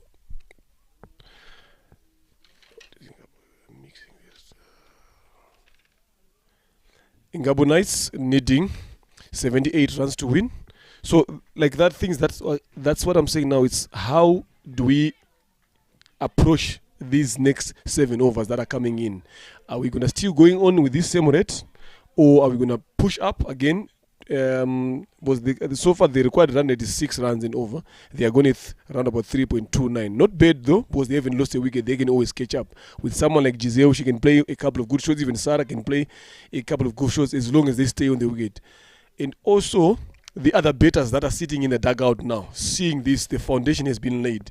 Yes, we might lose a wicket here and there. When we lose a wicket, could short Sarah straight into this is what we have been talking about. Every time we talk about a partnership building going forward, then a wicket falls. She tried to go for the lofted drive over long on of Henriette Shimo's first ball, then eventually she just found a fielder. The incoming batter is now Sharon Juma, the most experienced. So this is what I was saying now, to say now you've laid the foundation. The next coming batters now, those ones that I have been sitting in the dugout, what should be your approach now going in? You are coming out from hearing the advice from the coach, from having a team conversation outside there. Now you're going in that situation to say, how do you take the game forward now? You've got Giselle, she has been there for 7 overs, and you're just coming in. What are you going to do, you yourself? What is the message you are going to be telling to Giselle? And it's very interesting, of course, what you've said that partnerships. Yes, what is it doing? Yes, what is it doing to the team? And now, yes, what is Sharon? Sharing with Giselle. Very interesting players out there. Giselle, Adasha. And Sharon also. Doesn't waste a lot of time. So for me, this elite is bringing. The best, of course, out of our players here in Rwanda. And now, Giselle now very keen to listen to what Sharon will say. As you said, what has the coach told Sharon?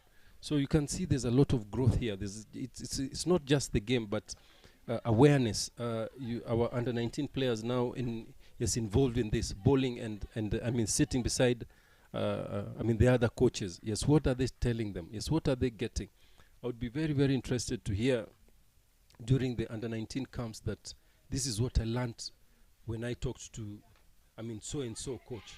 Yes, now, yes, look at the running. Look at look at suddenly how, I mean, Gisela switched on. Because of the other, I think the other batter, because of Sharon. Now she has to be as well aware this is somebody that I don't know. So actually the concentration and the focus has gone up. And that is what we need to be, we need to appreciate that this elite has brought. And also looking at someone who's bowling, she's someone who has been outstanding performance with the ball for the past 2 months. I think since she's featured in the fabric until now, she hasn't stopped bowling very well. And you are facing someone like that now. You understand? What approach can you basically use? You being one of these two batters now, you're facing someone like that. Do you give her the respect she deserves, or do you say let's go for this one? Because what I've seen is Sarah decided to go for her off the first ball, then eventually she fell short. She's found herself walking to the pavilion. So what should you do when you're playing someone like Ishimwe now? I think somebody like Ishimwe, if you can get, I mean, 6 runs, 6 runs and over from her, you've done well. I mean, she's not bowling exceptional that you cannot rotate the strike. You can decide block and run, just block and run. If you see the fielders are on 30, and yes, Giselle and Juma have got quick feet to run across. So you see like now, if they can play soft hands and let the fielders run towards the ball and be able to rotate strike instead of trying to, I mean, to bash her. And she's a very crafty bowler. She knows what to do, and I mean, she's been attacked. So you counteract her by her is not thinking that you are just hitting her. If you take 6 runs and over from him in 4 overs, 24 to 30 runs, you've done well. Very true, yeah, very true. Yes, that's the approach you should use. No, don't give her too much respect. Just look for that ball that when she bowls there, you tape it on, get a run, use your soft hands, use the wrist to get that gap, then keep on rotating strike slowly as you go on. Because the moment you let her go on top of you as a batter down, then obviously she's going to be able to control and win you the games. Now, because we've been talking about dot balls again. If you compare the two teams now, I think this one has handled the dot balls better after hitting a boundary. You understand? As opposed to Amasimbi when they were betting. So those are, I think, at the end of the game, those are the things that we will sit down and see to say, okay, from where shot from Sharon, slog sweep, over square leg, deep square leg, there's no one there. Look at the intent. There's no eye contact there. Now Sharon and who keeps when Quinta is bowling, she knows everything. So look at the intent here. Look at the intent. Look at the aggression here. Pitch it short. There she goes.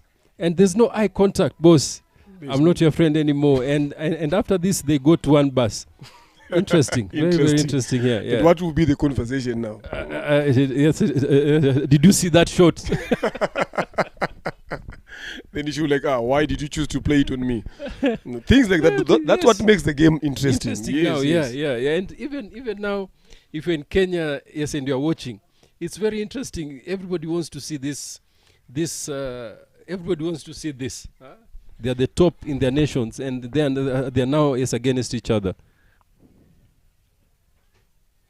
You know, I think if you look at what you're saying, looking at look, Quinta, she's now featuring for Amasimbi Hawks, and Sharon Juma featuring for Ingabo Knights. If you look at even like how the setup is, and then we compare, you know, the other leagues. If you talk about the hundreds, if you talk about the Big Bash, and you talk about the CPL day in West Indies, you talk about the Pakistan Women's League again. People right nowadays, India is talking about the women's T20.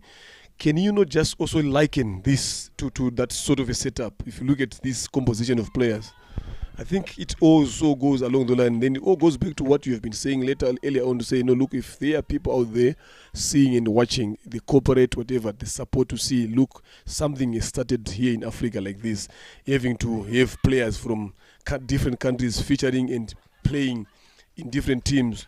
You're getting in as much as they come, but it's so things like that now going forward to say, okay, fine, how can we make tournament or leagues like this better, and how do we engage now other players that are not featuring us? So which means a lot of support, a lot of hard work again, and preparation is also needed for the next edition, so that we make it better. You understand? So this is actually good. If you look at it, that's at least in Africa there is something of some sort that was never there, you understand, in Africa, which means, so what one has done now, I think they've done quite a remarkable job. The guys that are behind the board, you as a technical director, you understand, being part of these things, those are some of the things that you cannot buy in a shop. That is experience, and that is also comes through learning and watching other people doing it. And you say, okay, fine, how can we start something like that? And when you've started it, how can we do it better? You understand? Then I've been walking around asking players, asking them how do they feel about, you can imagine, you cannot imagine how they are feeling to be in such a setup. The guys that have been in the camp during the Kubuga, now they are in a different teams. They've been in the same bus.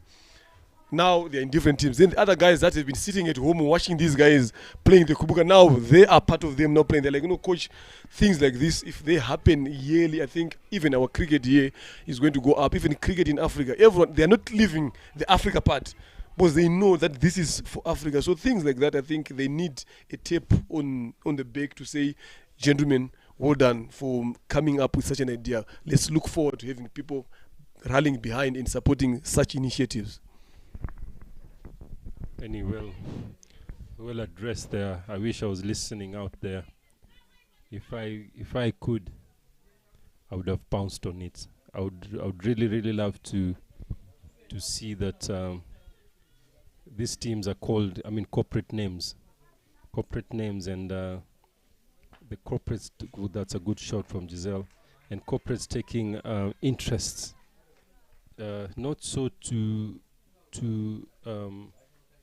just to look after the players, just to look at the players' welfare, so that they can also express themselves. Sports has become business now, and what a shot! And you saying, well stopped. Good recovery from the boundary there, and by the youngster.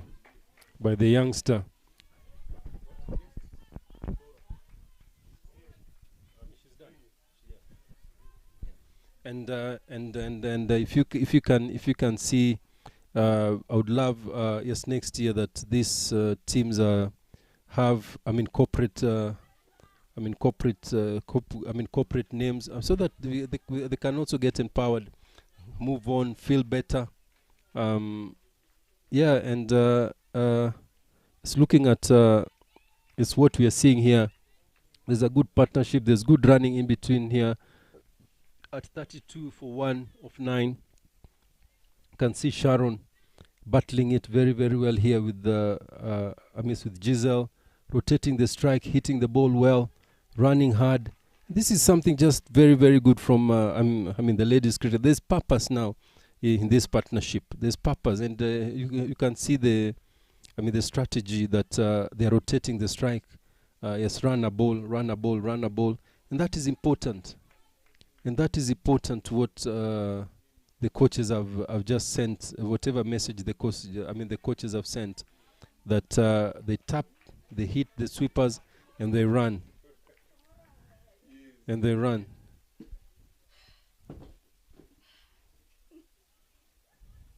Okay. So joined us as we are 34 for 9. Joined in the commentary box is none other than Laura Mupaketi, just to clear the air. Botswana wicketkeeper, very dependable player. She's played well in the Kubuka. She was a bit disappointed, but she played the leading role. For me, the way she kept wickets, especially keeping on top, there's no one who kept best with the skills that she has. She backed up her bowlers. Of course, when she batted, you could see those purpose in her batting, and that's why she stayed back to play for Ingezi. So something that we are really proud of. And yes, Laura, we are happy to have you here. Thank you so much. It's also a great pleasure to having joined this elite league and having participated in the Kwibuka. It's been an amazing experience. Good, Laura. You've just played, yes, your morning game. You had lunch. You went to the nets. Is it not enough? I think it could never be enough, but it's enough for today. One thing that I've learned here in Rwanda is that there is a lot of cricket culture in a way. Like, ever since I came here, I always see people playing cricket one way or the other. Like, just before another game starts, you just see people on the ground. Or even if we arrive in the ground at 8, you'd see people training. And I'm just wondering, what kind of determination is this? For me, it's something new. I feel like people in Rwanda are hungry for cricket, both men and women. I've seen other girls train with men in the morning, and I was just like, okay, I've been sleeping on myself. Okay. Okay. Okay. And that is what it's nice for you to say those words, because because we don't hear them. That's just for us, it's normal. And yes, we ask ourselves, yes, why didn't you train? For us, we ask you, yes, why didn't you train? But for you to say that I mean, that is nice and that is important. As there's a misfield from Sunday Deep Square Leg at the score at 35 for 1 in 10 overs, 11th over going. Interesting, I mean, stats here. Them needing about 60 runs or so to win. About 60 runs or to win. Being joined by by Laura here, who is she has very, very good I mean, compliments. I mean, for the cricketers here, yes, in Rwanda, praising them for their, of course, the work ethics. And she's just saying how she's enjoyed the cricket culture. Playing in the elite league, before I asked you how your experience in Kwibuka was, but playing the elite league, yes, what inspired you, or of course, when you are told that you'll remain back, why did you agree, Laura? One thing about me, I love cricket, and I love to experience new people, because back home I think I play with the same people over and over again, and then you get used to them, it gets redundant, and there's less room for improvement. So hearing that I'd be staying behind for the elite league, I thought it's a good idea, because I'd be meeting people who probably have never played in the international stage before. I wanted to experience how they train, their mindsets, what are their approaches, and just how they, like, are they as hungry as I am, what drives them, stuff like that. So just having been here for the past 2 days, I've seen that Rwanda is the next big thing, honestly. That's only if we keep making this happen. Looking at the fact that we have a lot of youngsters probably that be playing in the under-19 qualifiers, and most of them are confident. I've seen good bowlers, spinners. They're quite brave, so it's been amazing, really, and quite challenging than I thought. It's not a walk in the park. Yeah.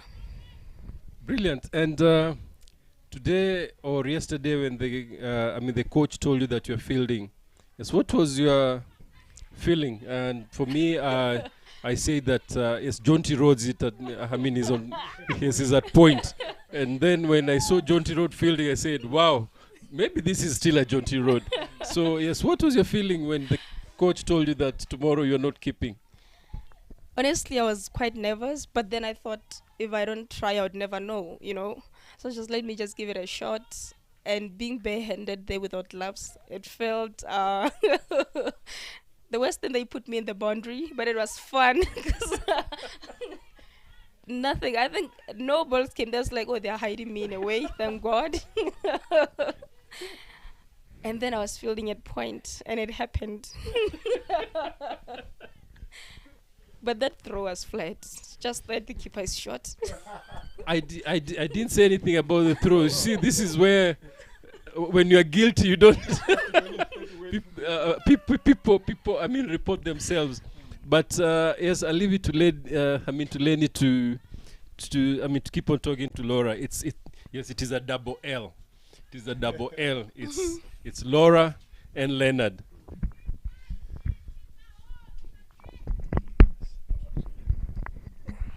Right, thanks there, Martin. We see Sharon trying to go over mid-on, then eventually she get an outside edge. Then the ball went down to square region, then they ran in for one. Then the score is currently on 48 for the loss of 1 wicket after 12 overs. Ingabo Knights needing 54 runs to win, and Ishimwe still betting on 22. Interesting to hear what Laura has been saying here. Those are the things that we would want to hear, and the experience that she brought also, and the experience that she's also getting from here. I want to take you back a bit home, Laura, to Botswana and Botswana cricket in general, just to, going through social media and watching prior to you guys coming here to the Quebec. I think there was a good initiative or a good move that was done by your board, giving you guys contract. I think it's 14, 7 boys, 7 ladies. So I will talk more about the ladies to say, okay, fine. And you are part of them, of the 7 again anyway. Yes. So when they said, you guys, this is what we are going to do to you so that in order to keep you, in the setup, in the game, what does that mean to you as a player, and what does that mean to Botswana cricket, to Botswana women's cricket? Okay, I think personally it means a lot more responsibility, because the fact that they give me a contract and earning something, I think they expect me to deliver more and improve more, which can come with some kind of pressure. Looking at the fact that I know that at the end of the month I'm getting something and I'm not reciprocating. So, but also I just feel like it's also motivation in a way that we can work harder, because now it's like a day job now. I have to wake up every day and not think about other ways of paying my bills, but rather to go and focus on my cricket. And the other thing about it is that I'm getting paid to do something that I love. So I don't even feel like it's a job. You wake up and do something that you love and improve and grow with it. And as for Botswana women's cricket in general, I'd say it's a stepping stone in a way that even though it's not like 11 players or 14, but 7, I think it's a start. And I believe that the Botswana Cricket Association is looking to increase the numbers as time goes on. But that it will also go back to the point of what are we giving back to them also. It's also a responsibility that we work harder and give out results so that they can consider employing more cricketers, because that's what we want. We want to see more players being contracted and cricket in Botswana growing. And I don't know, but I hope they'll consider growing it, even though we didn't perform as much as we would have liked in the past Kwibuka. Yeah, thank you very much for elaborating what you can say. It's for me, it's quite a positive move. What they have done, taking you guys, giving you contact so that at least you continue playing, you focus on your game. You understand? I think things like that, if you see now countries starting to think along those lines, that shows that they have now starting to respect women's cricket. You understand? And that is a plus to women's cricket in Africa. That is also a plus to you guys in Botswana. I started seeing you since you were a kid. We've played a couple of games at under 19, whatever, going up to now, since you're still in the game. There are some girls that didn't stay for that long because they said, why should I keep on playing?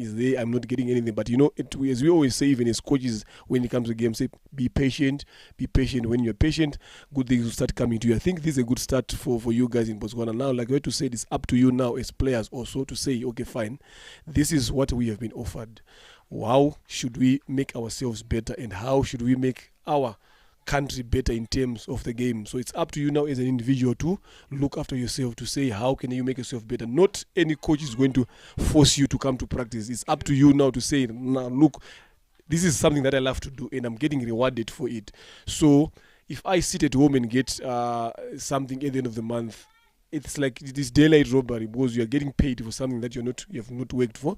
You understand? So you'd rather say, okay, fine.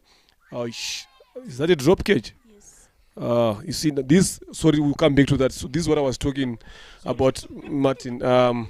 51 for 1. right? After 12 overs, they need 50 runs, right?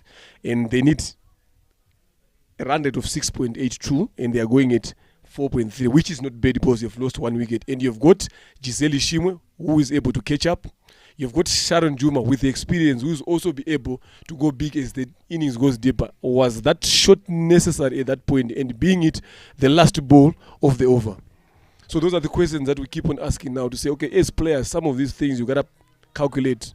Talk to the umpires, like we said earlier on, ask them how many balls are left in the over, check what is needed. A lot of the times we also look at the scoreboard. Yes, it's good, but we focus more on the scoreboard, then we forget our game. Then we end up playing shots that are not necessary. Then if they had lost a wicket, if Ingabo has lost a wicket there, I'm telling you that was going to be pressure now. The run rate was going to go up. So those are some of the things that now people have seen the 12th coming in. Maybe that's the message that went through to say, no, look, we don't need that at this present moment. The most important thing is to have you there.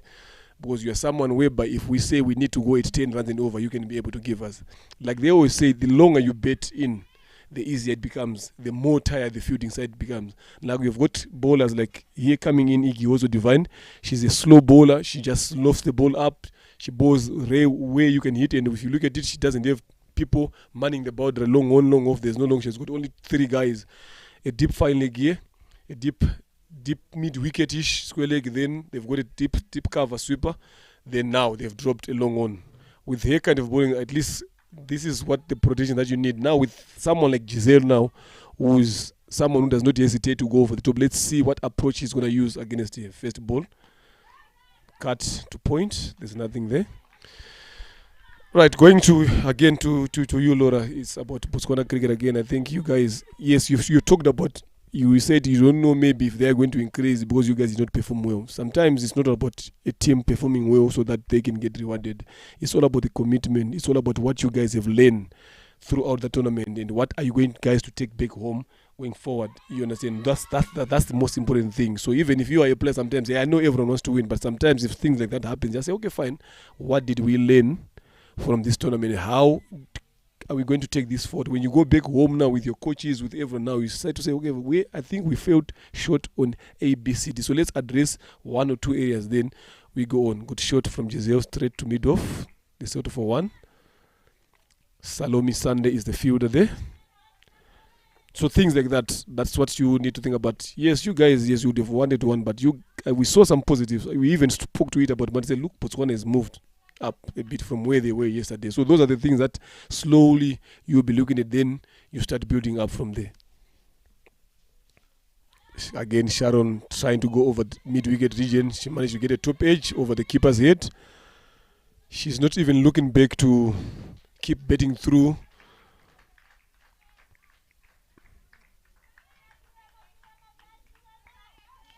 Sloppy fielding. They scrape out for 2. Janet Mbamba's just jogging to pick up the ball. The ball is not yet dead. So good awareness from the 2. They need every run that comes their way. They need it. They're trying to get closer to the target as much as possible with a lot of overs left. Oh, I think the umpires refused it. They called it no run, go back. The ball was dead anyway, but I thought the ball was thrown to the keeper. The keeper missed. It went there. If that ball had hit the stumps, interesting, Martin. If that ball had hit the stumps when the batter was off the crease, that's another question for another day. Pushing for two. Communication between the fielders, screaming for the ball. Margaret and Caesarea there running for 1 ball instead of them communicating. One backs each other up, but all of them both. These are things that at the end of the day, when the players collide, these are injuries that you could have easily avoided. Things like that. It's all about communication. We've been speaking about communication alone, and there's no language barrier because these 2 guys come from the same country anyway. So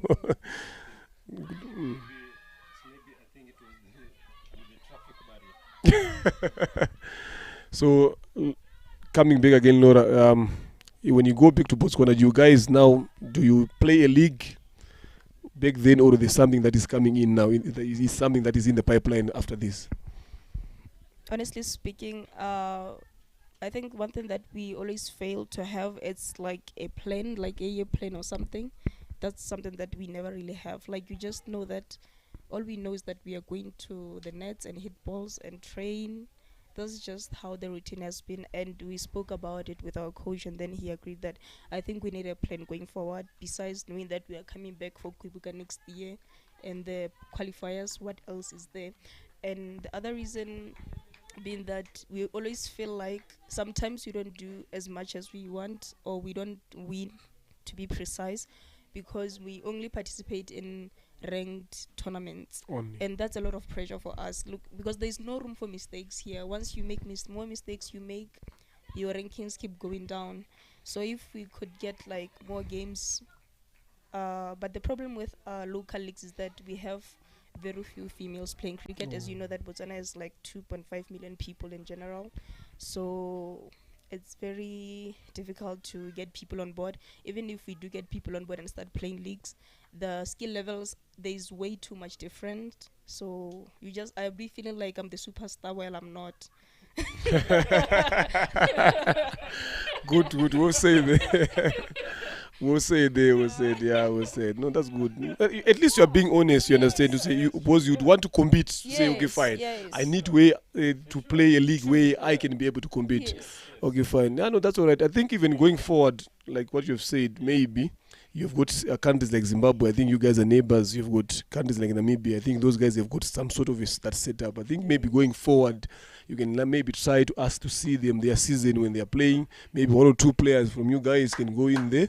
You have that exchange program, you understand, with them, play a few games there, so that at least you guys start becoming exposed, start becoming competitive. I think that should be the way to start. Whilst you are still sorting out the other guys down there, then you start by doing that. I think because I've spoken to your coach again when he was here, he was like, no, all of these things, they spoke down with the technical director, Joseph Angara, about it. They said, no, going forward, these are the things that now we have put down on the table, and even the board has also agreed to say, no, seriously, this thing needs to be put in place. And actually, I think it's going to be coming in. And I said to myself, no, this is a positive to see you guys starting things, because they've seen how other teams are progressing. So now they said, no, we also need to do the same thing. So we have said, no, that is happy. So the more you do that, the more you guys are going to become competitive, the more Africa cricket is going to get stronger again. Yeah, so I think things like that is coming in anytime soon, and it will be great news if it starts. Also, us ourselves here, I don't think we will hesitate if we've got a chance to bring one or two players there to feature in that league, so that it also they get to learn from you guys how you play, how you do your things like that. Yeah. Because looking at our team, we started with Janet. Most of these women, if I may call them women, but yeah, we started them, all of them, at under 19, and we were beating most of these teams. Uganda, we used to beat them, and now it's like everybody's going up the ladder and we're just there. You know, sometimes I just wonder, what is it that these people do that we don't do? You know, like, yeah, it's like, what happened? What happened to us? As the over comes to an end there, we are now ended over number 15. The score is on 61 for 1, and 39 runs to win. Giselle Shimo is on 26 after 44 balls, and Sharon Juma on 19 after 21 balls.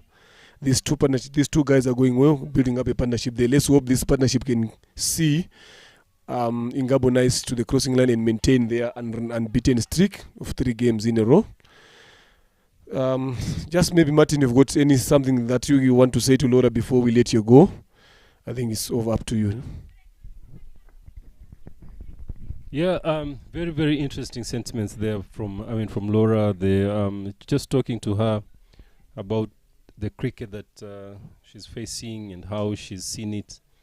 And now, just talking to her, she just said that Botswana is happy to come back next year. And I was just looking at my phone. Yes, Germany is asking for the dates already. And I haven't even written a report.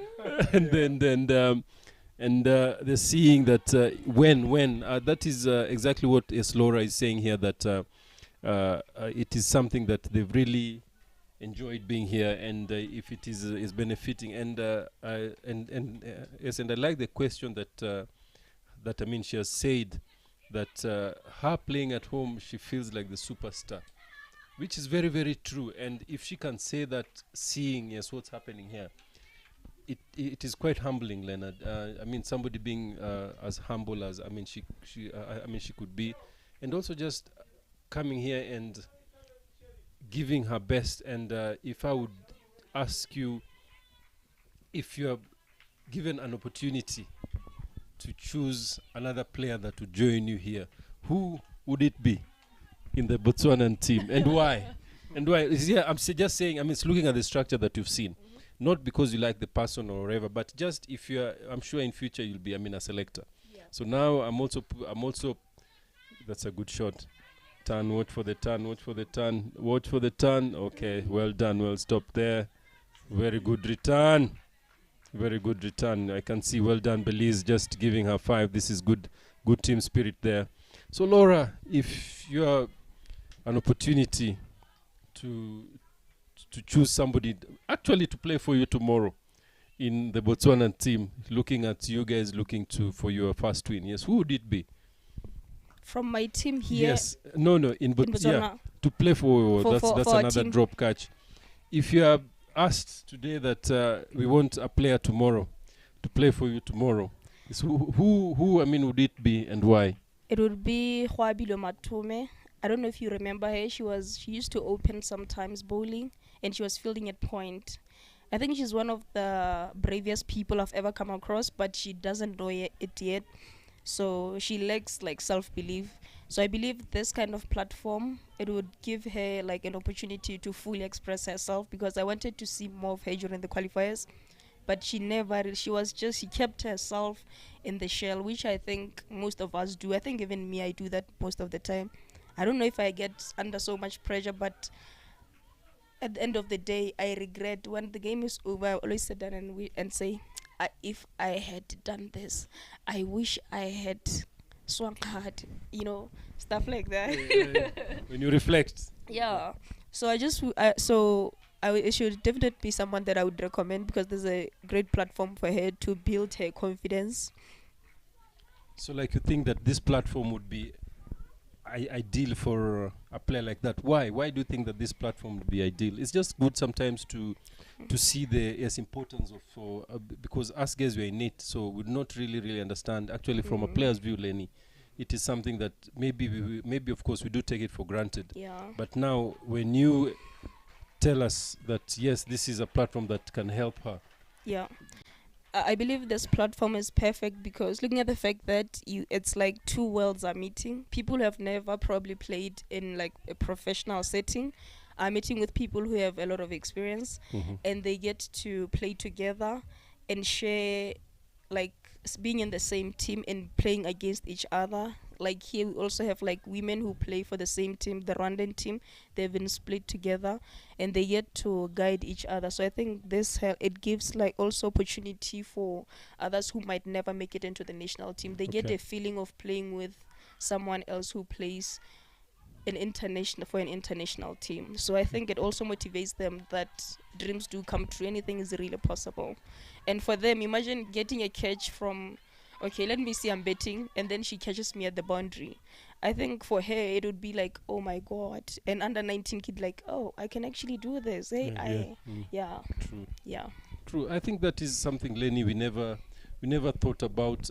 We've never thought about it that far. And if it comes from a player like Laura, definitely it carries a lot more sugar that there's something good happening here. There's something that we are, I mean, extracting, I mean, from the players, and also giving the players something that I think we need to address more, think about it, and it can be addressed, that saying that yes, this thing is possible. And if you can add whatever you can add, Laura will yes, always add. And I can say that maybe yes, after this tournament, if you can just communicate to us what you feel that this tournament did for you as a player, and what now it can do for another player, because we sometimes we only look at you, but for you now you've looked at another player, right? That true.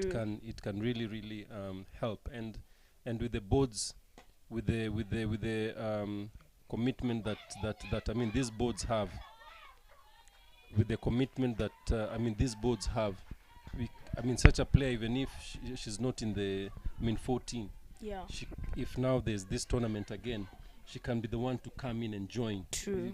Like you and somebody else who can now up her game to enter the national team. You know, Yes. we can use this also to build the national team. And Yeah. it's interesting how I've just gotten that text as the score is 86.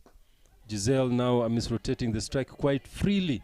And we said that, Laura, this is what we are saying, that if you bat deep, this is what you need to do. And it's nice that you're here, and you could see that. She's seeing it like a football. Yeah, it's even bigger than a football. Yeah. It's bigger than a football. So thanks, Laura. And I think that is a very, very good point. Thinking about the other player who is not in the setup. If this can help her to actually express herself, then after this tournament, she comes home, she expresses herself.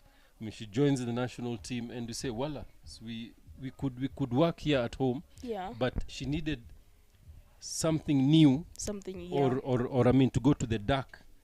For us, for her to see the light. So thank you very much. Yes, any parting shot? Any what? Parting shot, parting. Last, anything, any words? Anything that you can say or part the last words before we let you go rest. And no, I just want to say thank you so much for organizing this, and Rwanda Cricket Association. Has been a great pleasure. We have learned so much. I hope this grows and becomes big. I hope next year we'll be having 6 teams, and also hope the Kwibuka next year is a month long. 2 weeks was quite short. Jesus. She's finishing our money. She's 2 finishing. weeks was quite short. 1 month. First game, and then tomorrow we're like, this is the last game. How? We really had fun. Right. Yeah, and to young girls watching out there, just follow your dreams. If anything is possible, hard work is the way to go. In sports, there are no shortcuts. Especially cricket, you can never cheat the system. It always shows at the end of the day. And thank you for having. Oh my God. Wow. You would think that is a good fielding. Look at the girl. Look at the young girl. Look at the young girl, how excited she is. She's gotten Giselle out. It's something exactly as you've said. Yes. And they say, the commentators, whatever is normally a curse. This is what you've done. You've just brought in something very, very nice. And you've pointed it out very well. She couldn't believe that she's thrown the ball to the stump. Yeah.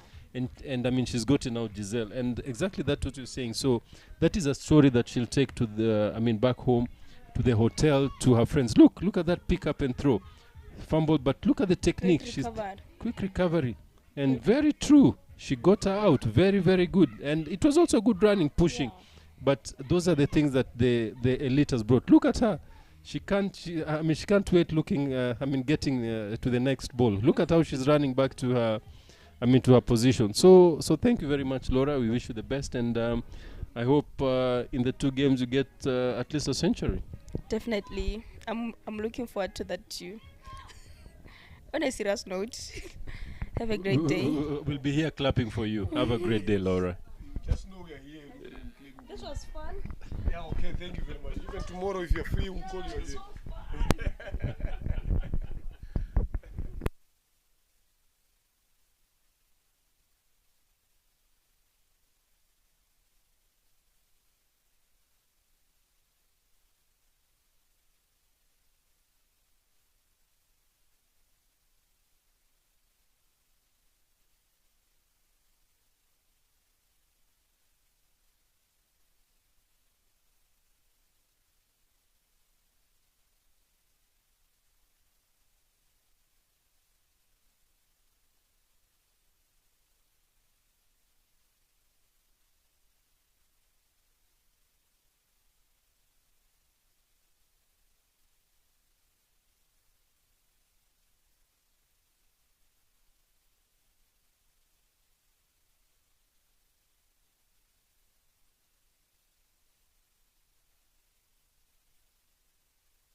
Right, as things are getting interesting here now at the end, Suji. They've just taken a run out of the dangerous Giselle. Now Ishimwe coming into ball again. She's bowling into Sharon Juma. And incoming batter is Katia Owamahoro. Caesarea. The ball was fielded by Caesarea Mura Gijimana, the youngster, 17-year-old. Very good fielding, very impressive there, Leonard, to get rid of. Giselle. It just shows the. Look at her. At 17, she's quite aware. She's trying to jog through, and this is very, very nice. I'm really, really impressed with her attitude, and this is what this cricket brings. And here comes interesting, yeah, Lenny. They need 16 runs from 16 14 runs balls. from 14 no, balls. from 12. From 12, yeah. 12. The over just finished, yes, from 12 balls. And you've Let's got see, both experienced. Katia Wamahoro. The and legend. The legend. The legend, And Lenny. The Sharon. legend. Say that word, the legend. Let's see the legends now here to become another legends today. Then the Sharon Juma, currently on 24 of 29. Can she be able to take Ingabo Knights through the winning line? You can see everyone now in the dugout not sitting properly.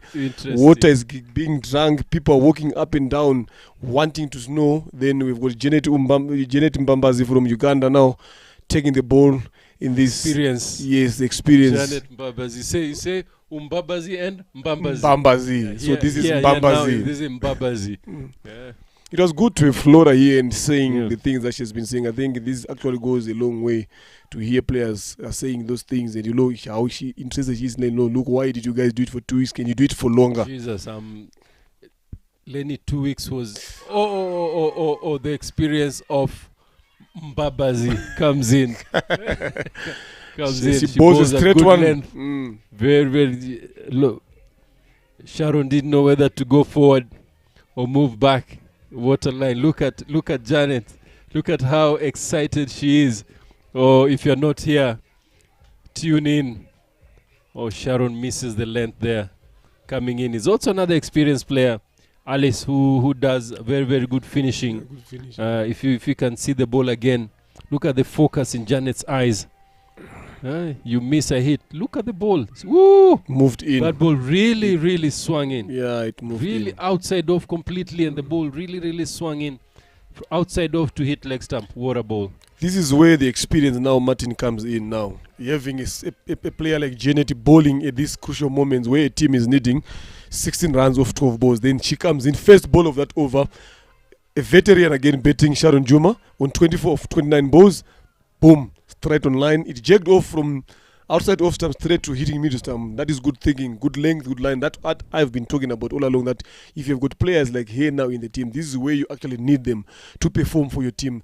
It's also a good bowling change from the captain, again, to bring someone like Janet at this present moment. So let's see now. We've got Alice, another veteran again from Rwanda, how she can fare off here against Janet. Them needing quick run. A solid pick there. Ooh. It's going to be interesting. As we see now, as you have been calling Martin your legend, is now on strike. The legend. The legend. Let's see what she can do for a team here, for Ingabo Knights. Yeah, and I hear, yes, her nickname is the finisher. The finisher. And also the smasher. Let's see if she either she gets smashed or she smashes. I can see a deep mid wicket. I can see a long on. I can see a long off. I can see a deep cover here, extra cover. Janet looking to bowl more straighter. And I can see the cars being told, please move away. The smasher is here. Smasher is here. Yes, there is the smasher. There is the smasher. Straight to long on. Up. One run. One to push for two. She's only warming up, Lenny. Yes, she's warming up. Only warming up. The intentions are clear. The intentions are clear. The word is out there. Good fielding from Salome Sunday good there. Salome Long on. Very interesting. Wow. Salome Sunday parading the boundary with Henriette, the captain. Even the captain. She's there. She's there. Making sure that the fence is protected. The fence is protected and the cars are being told, move back. The smasher is in. Let's see. Swing and a miss. Swing and a miss. Dots now. The Dots. keeper falls down and the batter falls down. Dots now. Yeah, dots. We don't need dots now. Alice just getting. Look. Okay, another thing. If you look at it again, the ball was bowled outside off stump by Janet. Then, if you look at the field set now, there is a short third man inside. Then Alice chose an option to go over where there is a long one. Why did you not just move and just nudge the ball to that area? Then you get an easy boundary there. My thinking. Yeah, true. There she drives the ball, looking for two. Now they'll be looking for two at all times. Well done. Good fielding, good Good throw. fielding, but by experienced Henrietta on the field. I like how Henrietta has this model her fielding. She knows what to do. She knows how to cover the ball. She knows how to hit the stump. Something that she's done so confidently. How many balls?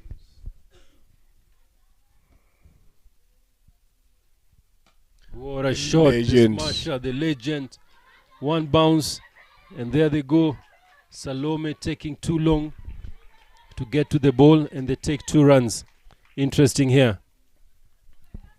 Last over, last. Lenny, don't leave. As I'm here, Giselle Martin. was just out doing the 12-man duties. Interesting. You see how she wants to win the game.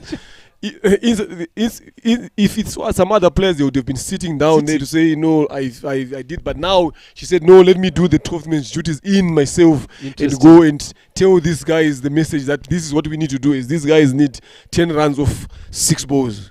And in betting is Katia, the legend, Uamahoro, and Alice Ikuzwe. Ooh, they've given the honors to Alice Ikuzwe, and the boy who's bowling the ball is, let's Quinta. see, I see Quinta. Interesting. Is it Don't Quinta leave. going to bowl, or they're going Don't to give leave. It's Quinta. 100 straight? 100, so they need 9 runs. 9 runs. 9 runs, ladies and gentlemen. The finisher, Alice Ikuzwe. The other day, she won a super over, chasing 12. She did it. She did it in 3 balls. History repeats itself. Same end. She was betting in the same end. Same end. Same end. Ladies and gentlemen, interesting.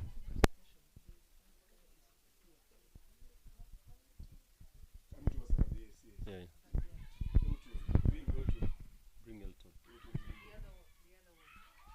So go talk to him, say you're going to come down.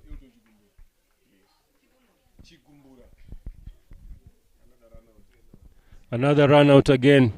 Scuffling. There's a panic button here. Don't panic. Just wait for the ball. A mosquito coming in, Lenny.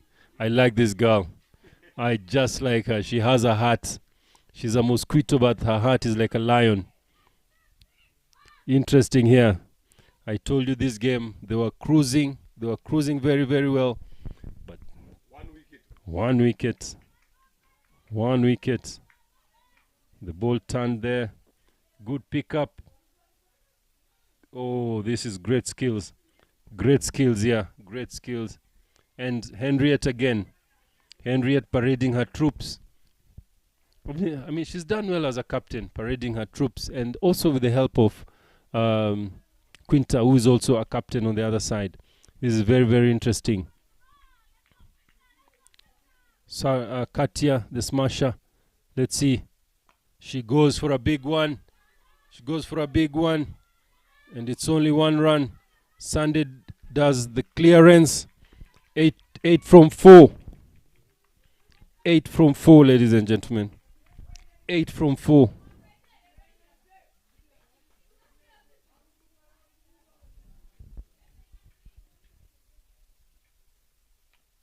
Oh, she gets a single. She gets a single. Looking for 2 there. Oh, and she's out. This is very good fielding again. Just very, very good fielding. Just this shows that how they can handle pressure. Doing the right thing on the field, and the young girl again. Very, very good fielding there. Wow, la, la, la, la. The young girls are doing marvelous.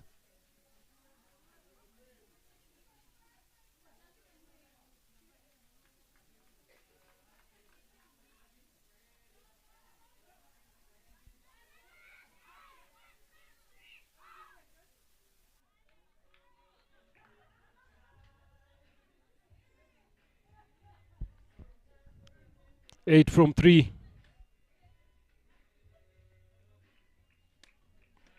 Amasimbi have been quite clinical.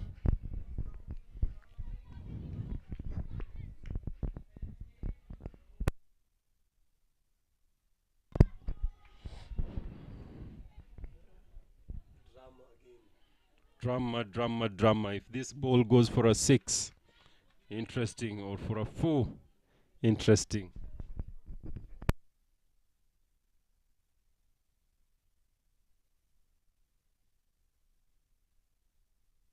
Quinta comes into ball, her third ball. It's a dot ball.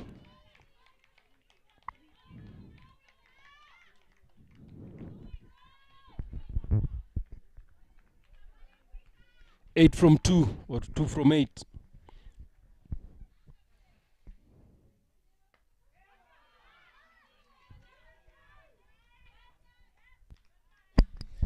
We can see the intention from Aline there, the under 19 simmer, giving strike to the legend.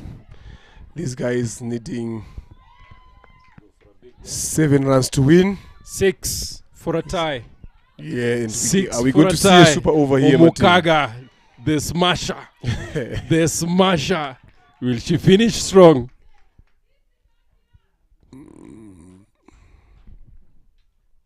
Remember the name. She hits a 4. The ball goes for a 4. And the game is up. They lose by 4 runs. Amasimbi managed to defend the 100 runs they put on the board, backing up their betters, the bowlers. They managed to do a good job. Interesting to see there as they won the game by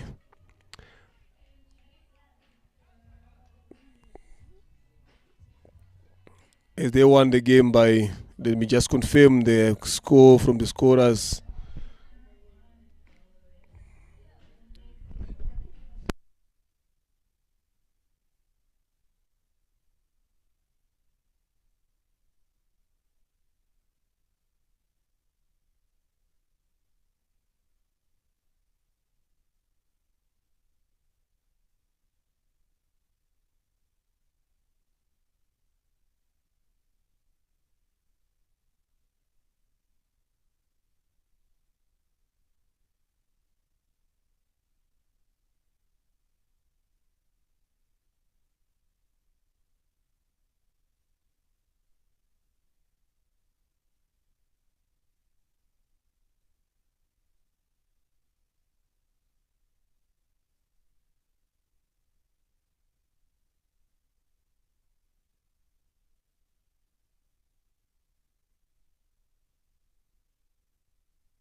Nasoro.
think earlier on in the morning we spoke about you being one of the senior players there coming from Uganda, you know, just spicing up the tournament. Then we asked you, what should we expect from you today? Then you said, I'm going to put runs on the board. You got to score for yourself. You said you want to score 100, but unfortunately you managed to score 53. Did this go your way, or you just think something that happened? I think it did go my way. In the beginning, it looked like I was struggling to get runs and have partners on the other side because we kept losing early wickets. But my plan was to just stay patient and, you know, stay on the wicket, and I knew the runs would come. Yes, you started a bit slowly on the wicket. Then we saw the Kofti coming in and out, then we saw your game change. What was the message coming in from the dugout so that the other teams can also learn from that? So it was as simple as being patient, because it looked like a lot of our players were rushing to either hit a big shots, or they were not a bit confident with their shot selections, you know. But I think I also thank you to Melve, because she was able to, you know, stay there with me, make some good runs, and just like, you know, put some runs on the board. Yeah. Okay, thank you. Well done again. That is it, ladies and gentlemen. Tomorrow is going to be Ingabo Knights versus Ingenzi Heroes in the morning, and in the afternoon, Amasimbi again versus Ingenzi. Well done. Have a good night.